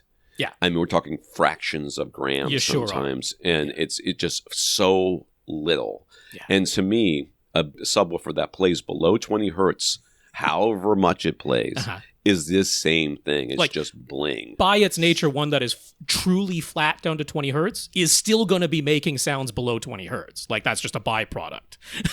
Nobody's putting a filter that steep on, right at 20 hertz. But yeah. Well, it's the same thing with you have a speaker that it plays flat to 30 hertz. Sure. Who cares? I can't hear above 16 anyways. So the crowd that says you can play this speaker without using a subwoofer. I'm like, we don't want to, but okay. It's making the sounds. Okay, so I will carry on here with David. Tom is going to be distracted for a little while, but not leaving the podcast. So David says, last week, myself and Lee, we talked about his new setup that he is moving out of. It's on a U.S. military base in Japan where he is stationed, but he's now moving off base to an American style quote unquote house in Japan. So it's a smaller house, but it is drywall walls. It's not the paper divider type of walls or the stick frame walls that you find in a lot of traditional Japanese homes. So he and his wife are moved in now. That was quick. And he has brought his TV and his audio equipment into the small but dedicated and enclosed room that will serve as his new home theater. It's 11.5 feet wide and just barely over 10 feet long. So this is not a large room, but you can set up a nice little 2-person cozy home theater in there, and it's enclosed and dedicated to being a home theater, which is something he hasn't had in a long time. So with things quickly put into place, roughly where he thinks they will go, he will be sitting closer to his 65-inch OLED TV than he ever has before. It's currently set up with only a 5.5-foot distance from eyes to screen, but the TV is on a TV stand. It is not wall mounted, so there's a bit of wiggle room just on the stand itself, or the seats could be adjusted very, very slightly. He can adjust to taste. But yeah, I actually like that distance eyes to screen. That gives you the 45-degree field of view with a 65-inch diagonal screen, so I think that's reasonable. But yes, your feet might literally feel like they're close to the screen if you're reclined or something like that. So based on our discussions last week, he has successfully done a little bit of downsizing with all of the audio equipment that he used to own. It was a bit sad, but he finally said goodbye to his Mordaunt short tower speakers that were his first big audio purchase straight out of college 26 years ago at this point. But those are gone now, and he's got the memories to hold on to, but the speakers have found their way to a new place. I don't know whether he used the recycling thing or sold them on, but he doesn't have them anymore. He also said farewell to his EMP tech speakers that he was never entirely happy with, so not quite such a sad departure with those. But the big remaining question is whether he is going to keep his RBH speakers. They are the Signature Series speakers, 661 front 3 speakers, so a woofer, tweeter woofer design on those 6.5-inch woofers in them. They do physically fit in this new room and setup, but they kind of feel like they're a bit too big. They look a little bit strange in this very small room, is his first blush feeling of them. He's willing to try my suggestion of rewiring the dipole RBH surround speakers. You can rewire their drivers internally to effectively turn them into bipole speakers. And he is okay with the slight mismatch of sidewall placement, one of them being a little bit forward of the other so that it clears a closet door on one side and clears a window on the other side, but the surround speakers would have to be slightly mismatched front to back in order to make that physically work. But all of the speakers feel like they're very close to him, given their large size and then the small size of the room. So out of the readily available speaker options that he mentioned last week, I seem to jump straight to KEF, which is, certainly the case from what he mentioned. And David would not mind that one bit. He has always loved the way that certain KEF speakers look, the LS50 models in particular. He just really likes the way they look. So how do we think those would compare to his RBH Signature Series speakers if he were to get a pair of KEF LS50 Meta speakers, the newest version, and use those as his front, left, and rights? What would we recommend as a center to go along with them? Just a third LS50 Meta? Okay, so let's do those first. This is all part of the same question, but I'll respond to that first. So how do I think they're going to compare to your RBH Signature Series speakers? Like, in simple terms, very well. I don't feel as though you're going to listen and compare a pair of LS50 speakers in this room setup. They do not have the output capabilities of your RBH Signature Series speakers, but obviously you don't need those output capabilities in this very small room where you're sitting very close to them. In terms of just quality of the sound, the transient response, distortion levels, just the general frequency response, and then the dispersion of them, I feel like in a subjective sense they're going to compare really, really well. I don't think you're going to hear them and think that you got a downgrade. I also don't really think you're going to feel like you got a sound quality upgrade in particular. That said, since you might be able to position them more ideally, that could be the upgrade. Like in real world scenario, these large RBHs that you can't place optimally are not going to sound as well as smaller KEF LS50 meta speakers that you can place optimally. That's going to be the difference. But yeah, just if you didn't have this placement restrictions, I don't think there's going to be a big quality difference up or down. That said, you might detect differences like we mentioned last week, but it's more a case of different versus better or worse. And then yes, absolutely, KEF sells single LS50s. I don't know if you're going to be shopping used, but yeah, single LS50s were absolutely and remain an option, and that is the idea to use as a center. They can be used vertically or horizontally, no problem, because it is one concentric bass/mid-range driver with the tweeter embedded right in the middle of it. So it really doesn't matter how you orient the cabinet of an LS50. There is not going to be any difference in terms of dispersion up, down, left, or right. I have been super impressed with the KEF speakers. Yeah. And I've reviewed them before. I've reviewed their Q series, like Sure. towers, which like the entry-level tower, which was okay. They were okay. As far as they had some passive radiators, and I felt like they tried a little too hard to tune them too low. Sure, which you can easily overcome with a crossover. Yeah. But by I was testing them by themselves and that sort of thing. But the speakers I have now, which I got from, did we say Dan? Was that who sent them to me? Gosh, who was that? Oh, no, it's up there. Anyways. Is up there. It's up there. Yeah. Sorry, I forgot. I forgot to, and I apologize because I was just thinking about this today during this podcast. I was like, I don't think I'm going to replace them. Like if when I get a house with a room, like I don't ever see myself wanting to replace these speakers because they are just great. You know what I mean? Yeah. They're very forgiving. I think they're attractive. Yeah. And I mean, I think they're phenomenal little speakers. It's a similar with the RBHs, like in terms of the sound they output.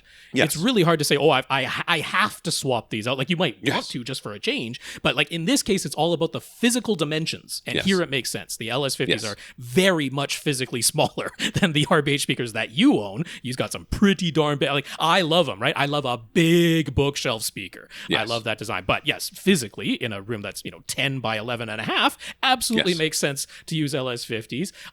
So then, the last parts of this section, he was like, can you mix and match, say, the older first gen or second gen LS50 models with the newest LS50 metas? Are they close enough to time match? I say yes. I say you absolutely can. Now, measurement wise, most of the detectable difference in the measurements is actually in the lower frequency range. And we know he has a pair of subwoofers that he's still using. So as long as you set the crossover, I say you can mix and match without really any problem whatsoever. And then how do the LS50s compare to the rest of KEF's lineup? Because you use, say, a center or surrounds from a different KEF series. The surrounds, absolutely. I think overall you're going to be happier if you just have 3 LS50s across the front. Looks was part of this, so I think that just makes sense. But yeah, surrounds, absolutely. You can use almost any of the KEF speakers that have a UniQ driver. I would be absolutely happy having those as my surrounds. And they have nice, slim, wall-mountable UniQ models, not an LS50. It's not exactly wall-mountable, the LS50, so it absolutely makes sense to get one of the slim. Q series if you want to save some money, R series if you've got money to burn, but both of them offer a slim, wall-mountable UniQ surround speaker that will work really, really well with the LS50s. I have to write a text to my wife. Okay. It can wait. It can wait till We're after on this. The B then. So, I'm rescheduling my Zoom meeting. As David mentioned last week, he has moved many times. He's had lots of different setups. One thing he noticed was that his Mordaunt short towers always gave him a very solid, convincing phantom center image. The rest of the room and the seating arrangements never seemed to matter too much, but with his RBH Signature Series speakers, it was sometimes difficult to get a really convincing phantom center. Maybe it was his fault in the way they set them up sometimes, but they just seemed to be a lot pickier about placement. He's a bit concerned in this new, very small room will the KEF LS50s be picky or less picky than his RBHs when it comes to getting great imaging from them. I would have less concern. Like, So there's a couple of things that have happened to me over the years that have made phantom centers difficult. And one of the ones that has been like the biggest problem has been that I have had drivers that were tweeters in particular that were wired out of phase. Oh, okay. I don't think it's quite that bad in the RBH case. But yes, no, I would not expect that from RBH at all. But that has happened to me, and I'm just like, I can't figure it out. Why is this not? Why is this thing? They're definitely wired correctly. Like they are wired correctly. I've checked and double checked in my like a weird fan. There's no phantom center. It's all off to one side, and I can't figure out what the heck's going on. And then you wire them out of phase, and you're like, well. Now they sound right. I don't think that's what's going on here. Rooms can make a big difference. Your seating position and distance can make a big difference. How directional your speakers are can make a big difference. That's going to be the big thing here. Yeah. In this case, and with the KEFs, I would not be super concerned. They're very even in all directions dispersion, more so than the RBHs, which are not bad at all. But no, what happens here, this is something that I've talked about where this is why for some people, I love recommending not the really high end in the model lineup, but Polk. Their lower end speakers, because one of the things that Polk does in general in their lower, less expensive speakers is they just have a pretty noticeable high frequency roll off.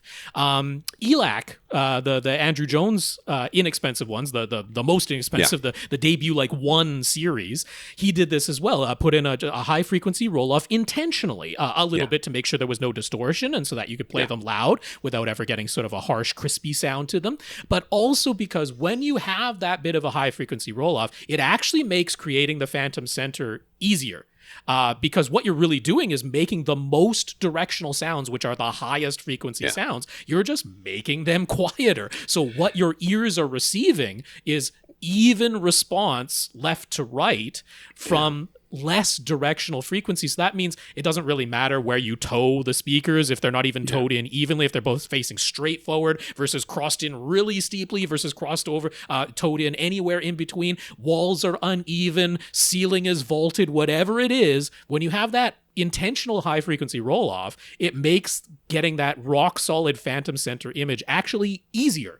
When you have speakers that are really flat extended right up to 20 kilohertz and beyond, you're getting some of those very directional sounds.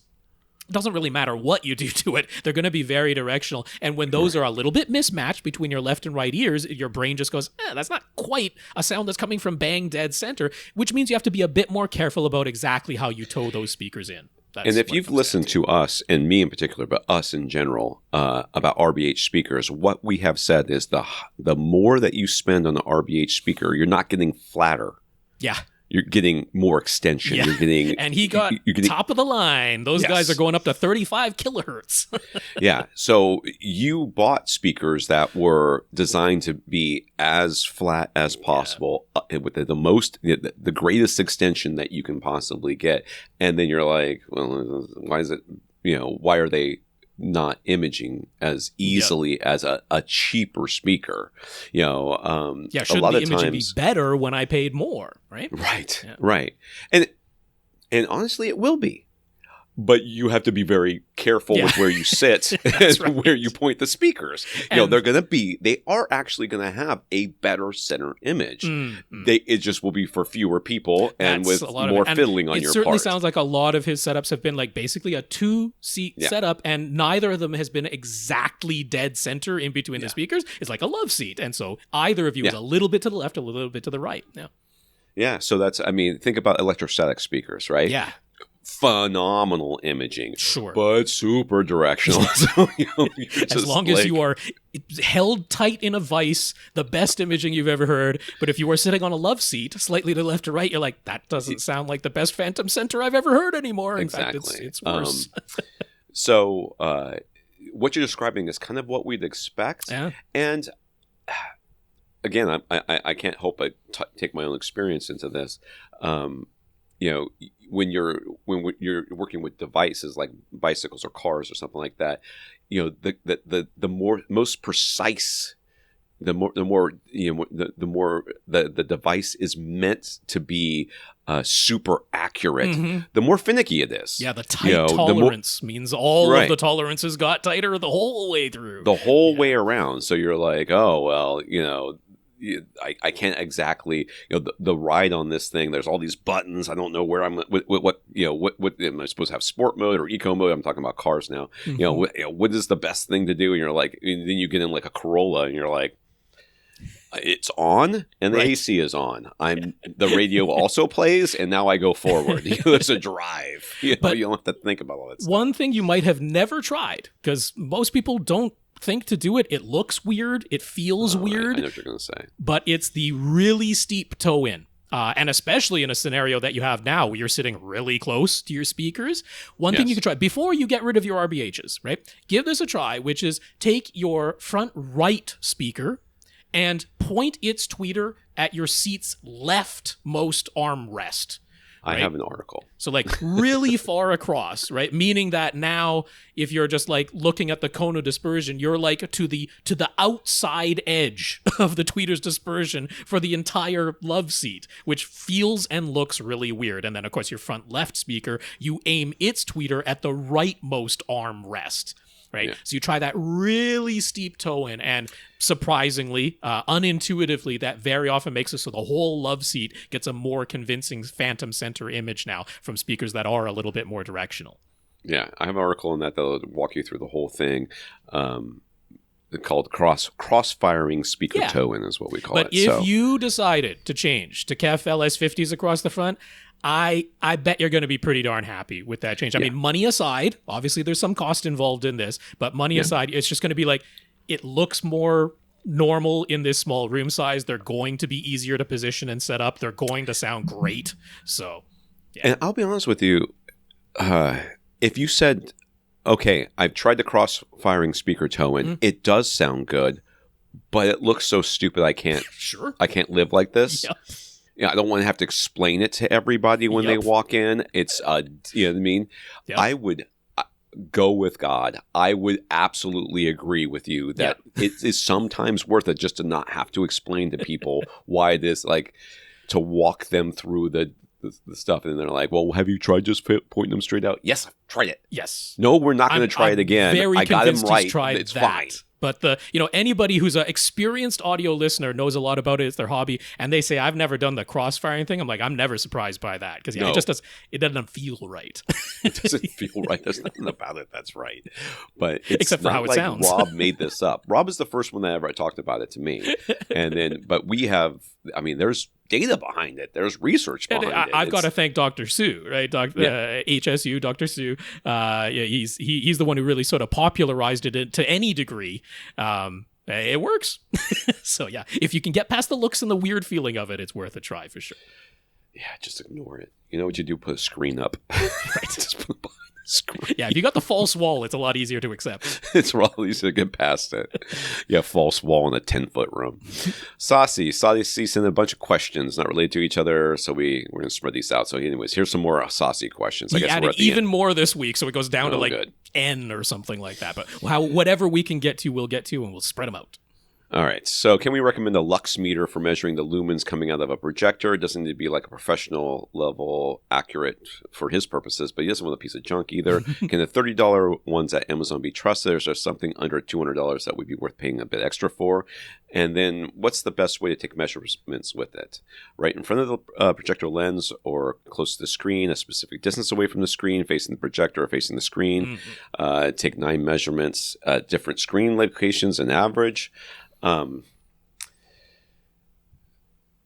let Rob answer it because I'm just going to be going back to things I learned like 10, 15 years ago, which probably aren't even applicable anymore when I did a THX training. So go ahead. Sure. I have a recommendation. Klein, well-known brand there. They have one, their ET130. It goes for $90, so it is not the absolute cheapest that's out there, but it's far from the most expensive. I think this is exactly the sort of thing you were looking for. The main thing here that this has over the $30 ones is that when you take a whole bunch of measurements, to find the average, this tends to be more consistent than those $30 ones. Those $30 ones have a wider tolerance. Not surprising given the price. This for $90 tends to be like really, really superimposed readings that it takes over and over. Very, very consistent. So even if it isn't like professional grade accurate, if what you're talking about is what change happened, it's very consistent at giving you that reading. So yeah, the Klein ET130, that's the lux meter I like to recommend. So yeah, taking the reading for a projection setup. So let's see, there's a couple of different ways you can do this. Generally, you don't take the reading with like the lux meter right in front of the projector lens. You generally do take it at the screen when what you're caring about is trying to figure out how many foot Lamberts are coming off that screen or converting foot Lamberts over to nits. And of course, you are measuring in lux. So lux, what was lux? Lux is lumens, is it divided by or times square footage? You're asking the wrong person. It's per unit of a square area. So yeah, it's divided by the square footage there. That gives you your lux. So yeah, what you will do is take the reading at the screen. So lux meter where your screen is, and then you will multiply the lux reading that it has by the square footage of your screen. So you have to figure that out based on the dimensions of your screen. But that will give you your lumen reading. Which then you have that lumen reading, and you figure out your foot Lamberts from there. Now, you can do it with the lux meter facing the projector or facing the screen. If what you want to do is figure out how much light is actually coming off the screen, well, then you turn the lux meter around so that the sensor is facing the screen. And typically what you want to do is now have that sensor precisely 1 meter away from there. That makes the conversion. 1 meter is almost always the actual, magic number for everything in home theater. Everybody likes a meter. So that way, converting from lux to nits is a lot easier if you want to just plug the reading that you got into an online lux to nits calculator. When your meter is exactly 1 meter away, your light meter is exactly 1 physical meter away from the screen surface, and you have the sensor facing the screen, so you're getting the light that's reflected, then that works out really easily when it's precisely 1 meter away. That will allow you to get the reading of, okay, whatever light came out of the projector, it reflected off the screen, and whatever the actual gain of the screen is, that's what I'm measuring, not just the manufacturer's specification of what they say the gain is, the actual reading. Of course, the issue is, when your screen has a positive or a negative gain, then how it reflects light at an angle versus 90 degrees to the light source, or straight on axis to the light source, is not even. And so if you put the light meter directly in the light path to get that bang on axis reading, you're going to have the shadow of the light meter occluding the reading that you're trying to take, which obviously is a problem. So you're always taking that reading at a bit of an angle. You try to minimize the angle, but it's a little bit fuzzy whether you're getting the actual perfect reading of, light output plus gain of the screen, but it's going to be closer to, okay, regardless of what the manufacturer claimed the screen gain was, this is how much light is actually reflecting off my screen. Now, of course, you can do the flip, which is you turn the light sensor around, have it facing the projector. The light sensor is still where the screen is, but you're facing the projector with its sensor now.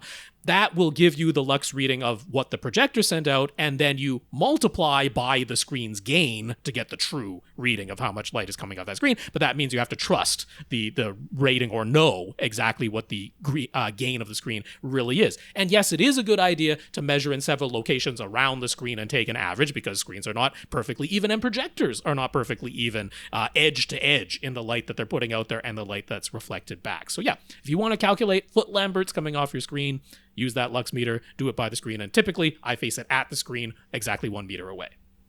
All right. A multimeter recommendation. Yeah, Rob's got one.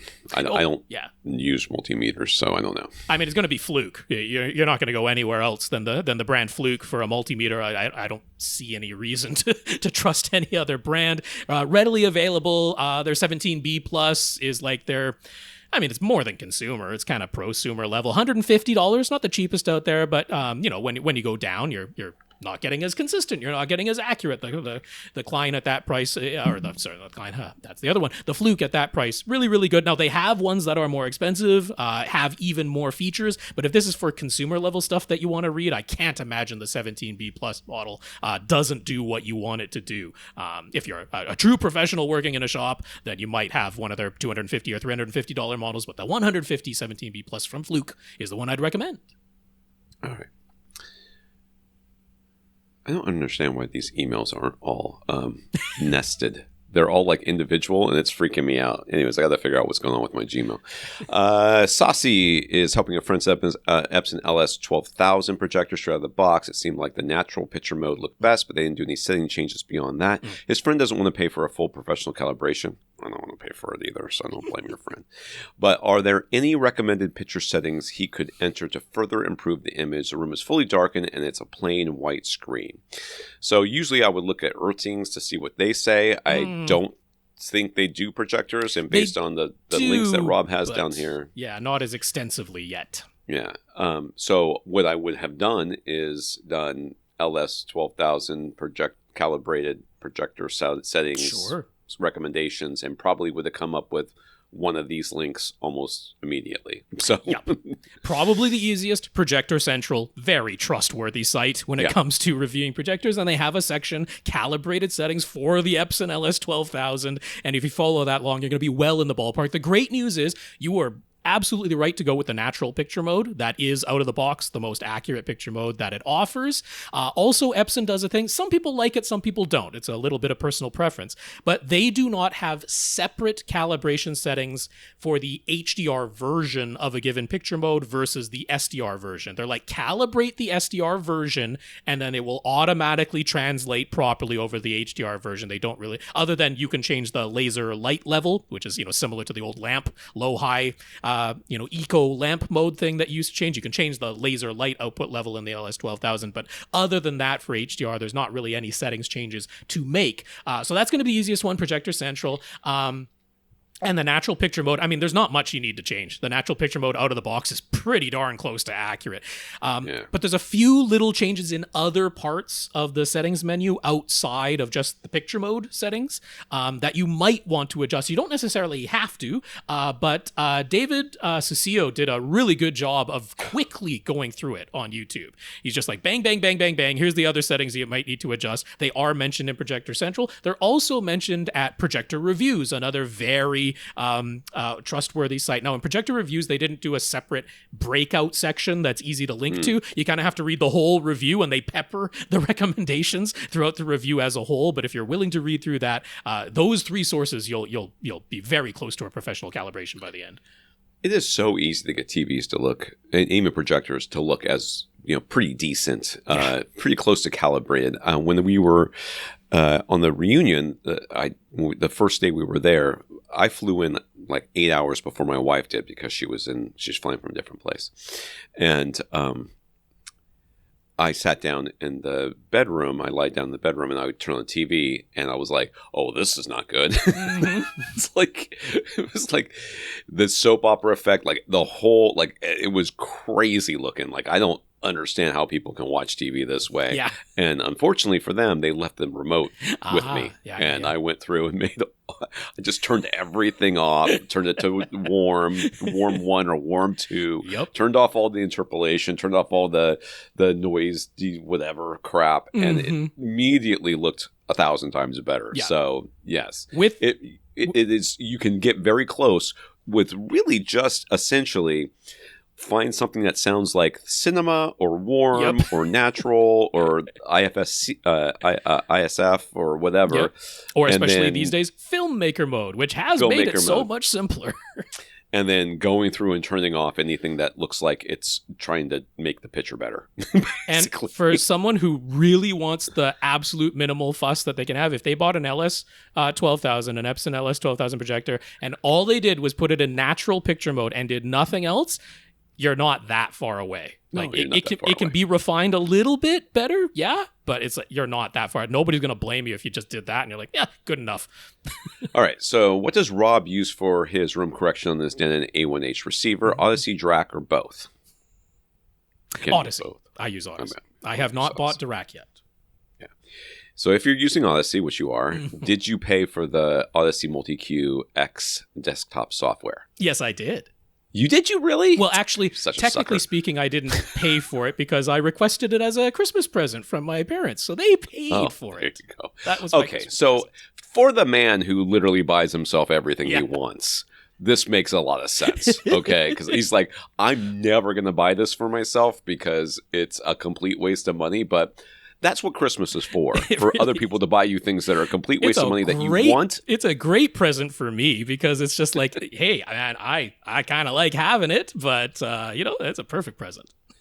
You're not using Dirac, so that's on there. So if Dirac art becomes available, or when it becomes available, will you get it? I don't know. I think I would. I'm kind of tempted. It's quite a bit of money.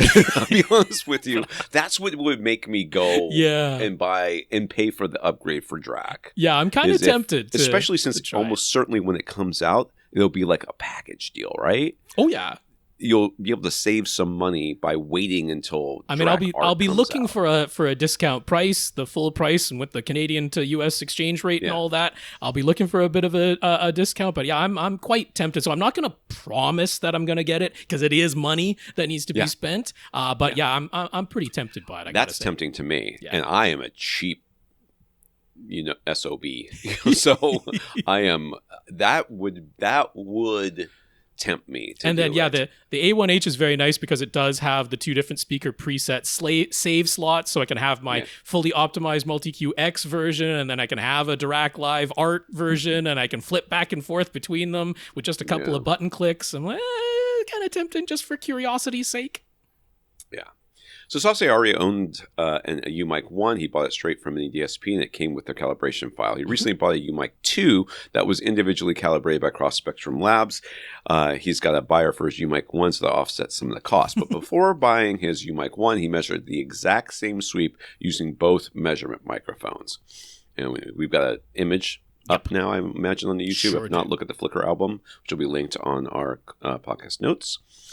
The two lines are not perfectly superimposed, but it's darn close. So would we agree that it's actually fine to buy the less expensive UMic 1 and just use its included calibration file? No real reason to pay more. Okay, I am very cheap. But I am also I like a good value. Okay, so, there is something to be said for the peace of mind of knowing that your microphone and its calibration file are as good as humanly possible. And for like $20, I think is what it is. And it costs extra on top of the $100 purchase. For me, that's not a significant sum of money for that peace of mind. Now I'm looking at this and going, you're right. These lines, especially in the whole mid-range and upper bass, are really pretty good. From 1K... through kind of the most critical region, they are virtually superimposed. But the bass is a little bit off, and the treble is a lot more off. And, but the variations aren't huge, but look at where... maybe one mic would have told you, hey, you need to do a boost in the treble here, where you actually need a little bit of a cut.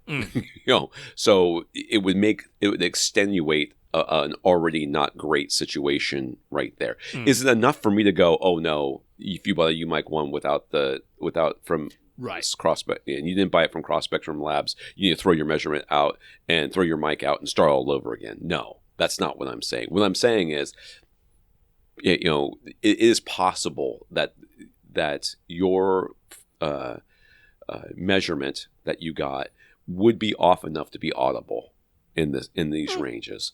Not super, not like it's going to take it from being great and making it awful, but I would pay $20 to know that wasn't happening.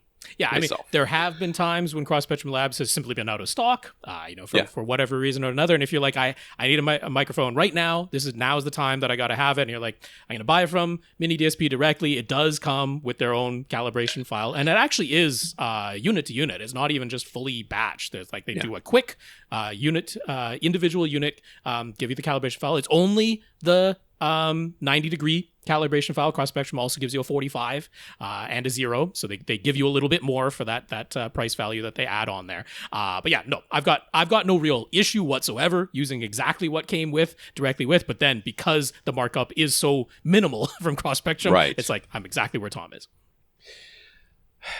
And I cannot tell you how many times I've bought something that's just a little bit cheaper than the thing I actually wanted, and then spent the rest of my ownership going, I should have just spent the extra $20. And then this would be one of those cases. It's just not enough money. What he does, I don't understand how he's making any money off of it, really. I don't think he is. What he does not increase the price enough to me.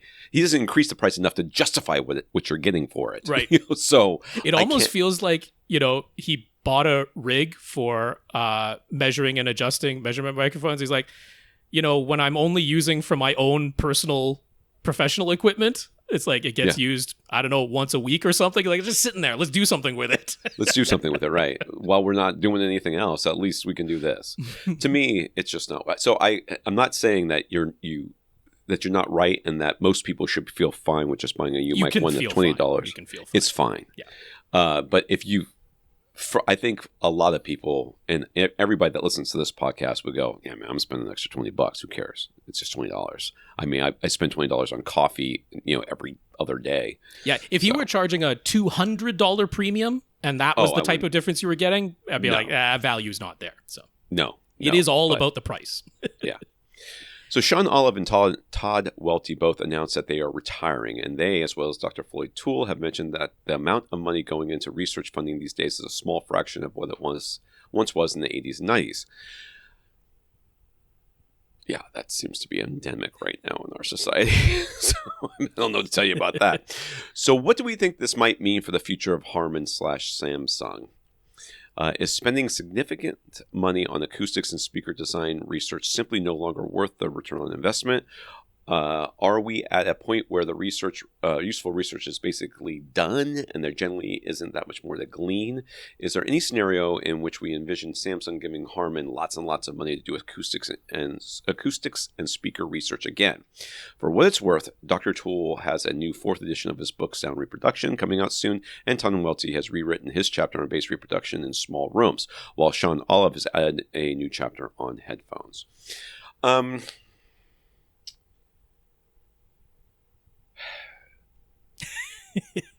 This is difficult. We often plateau in almost everything in life.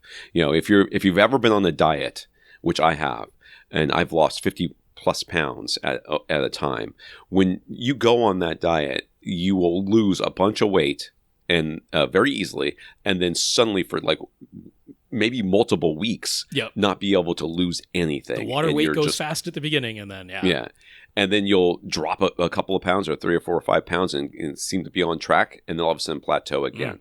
And this happens over and over again. But this also happens in a lot of areas of life. Think about roller skates, skateboards, and bicycles. Okay. You put those 3 things together, and you could add razor scooters or those scooter things. They are cyclical in how popular they are, and right now e-bikes have made bicycles a lot more popular. A lot more people are buying them, e-bikes in particular, and they're talked about a lot more, even though there's those e-scooters as well, and they have a little bit. Those things are terrifying, by the way. I've seen one that came into the shop that was like, it would go 70 miles an hour. It was ridiculous. I don't know how he got that to do that, but you're going to die. so these things are cyclical. Across my life, roller skates or inline skates were popular, and then skateboards became popular, and then razor scooters became popular, and then it would start over again. So do I think that all the research that can be done on home theater and audio reproduction has been done, and that we've quote unquote solved it? Obviously not. That's obviously not the case. But I do think that right now we're at a point where there's not a lot happening as far as like new products coming out that are making big enough changes for people to get excited about it again. And when that happens, and hey, right now, that research is not being done at Samsung or Harman or Dolby or these things. There's some PhD student somewhere at some, in some college, and they may not, whatever, and they are going to discover, hey, there's this new driver design that is suddenly, this. And what will it be? I don't know. But it'll be enough so that people will get super excited about home theater again. Or maybe audio reproduction in general. They will start looking, the public will get excited about it, and they will start looking at it again. And when that happens, the money flows. So I kind of feel like that's where we are. Drac Art seems to want to be that. I don't know that it is or that it will be. Any solution that requires you to have like a wall of subwoofers on one side and another wall of subwoofers on the other side. The Trinov, they're I just don't think people aren't getting excited about that. Right. But if you could remember, home theater wasn't really a thing that anybody talked about until Bose. Bose came out and with the little speakers, and they were putting them all over the place, and people were blown away. And they had the little displays at Walmart or whatever, where you would stand in the middle of them, and they had speakers all around you. That did sort of coincide with. DVD is really what the thing that made home theater a thing, and then we ended up with those, home theater in a boxes. I loved those days. That was a fun time when we had lots of home theater in a boxes, and I think that that really kind of grew everything there. In terms of traditional speaker technology, I don't see large investments in research and developments going into traditional speaker technology. Whether that actually means we have exhausted what can be done there, I don't know. But I just, realistically speaking, I don't think where the research money is going to go. But we have just started scratching the surface of what we can do with ever-increasing amounts of digital signal processing on non-traditional drivers, of non-traditional shapes and sizes and materials of drivers, the sorts of things that we can do with individual amplifiers being applied to sections of a driver. And then, with digital signal processing, we've just really started scratching the surface there. And then entirely new ways of, well, not entirely new ways, but like relatively new to us manufacturing-wise ways of vibrating the air itself, like the MEMS technology, solid state vibrators of that nature. It's like we haven't really done that at all. All of that is going to be predicated on a business mind saying there is profit to be made by dumping money into that. And that I have a really tough time predicting. If I were great at that, I'd be a CEO of some billion-dollar company, and I'm nowhere close to that.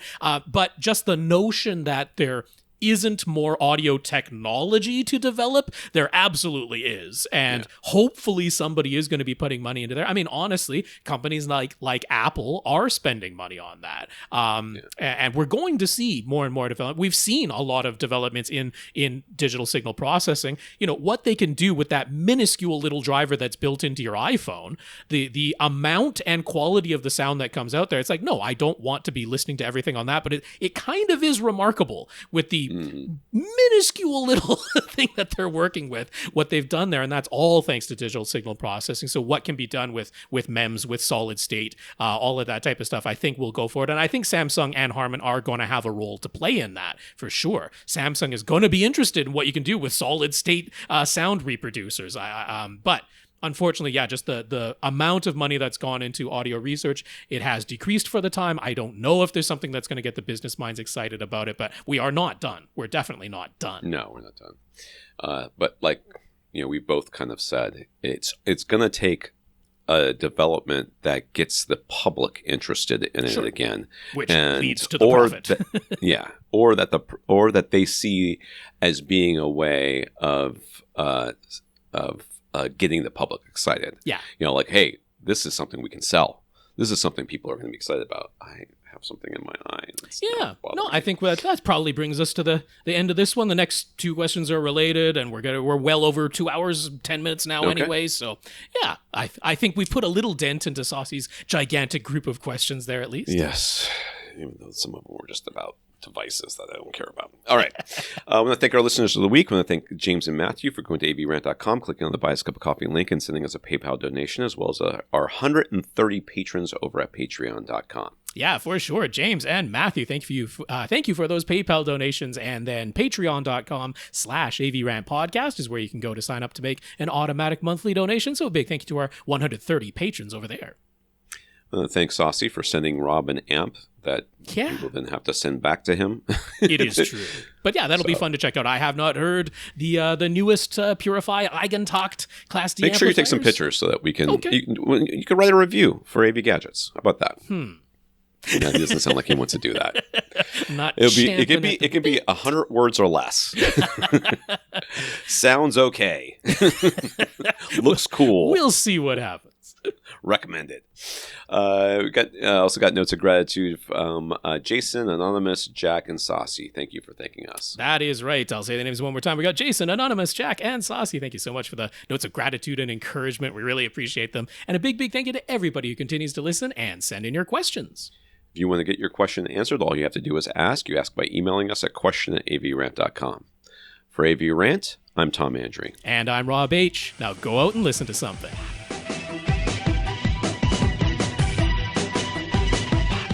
Want your question answered? Send it to question@avrant.com.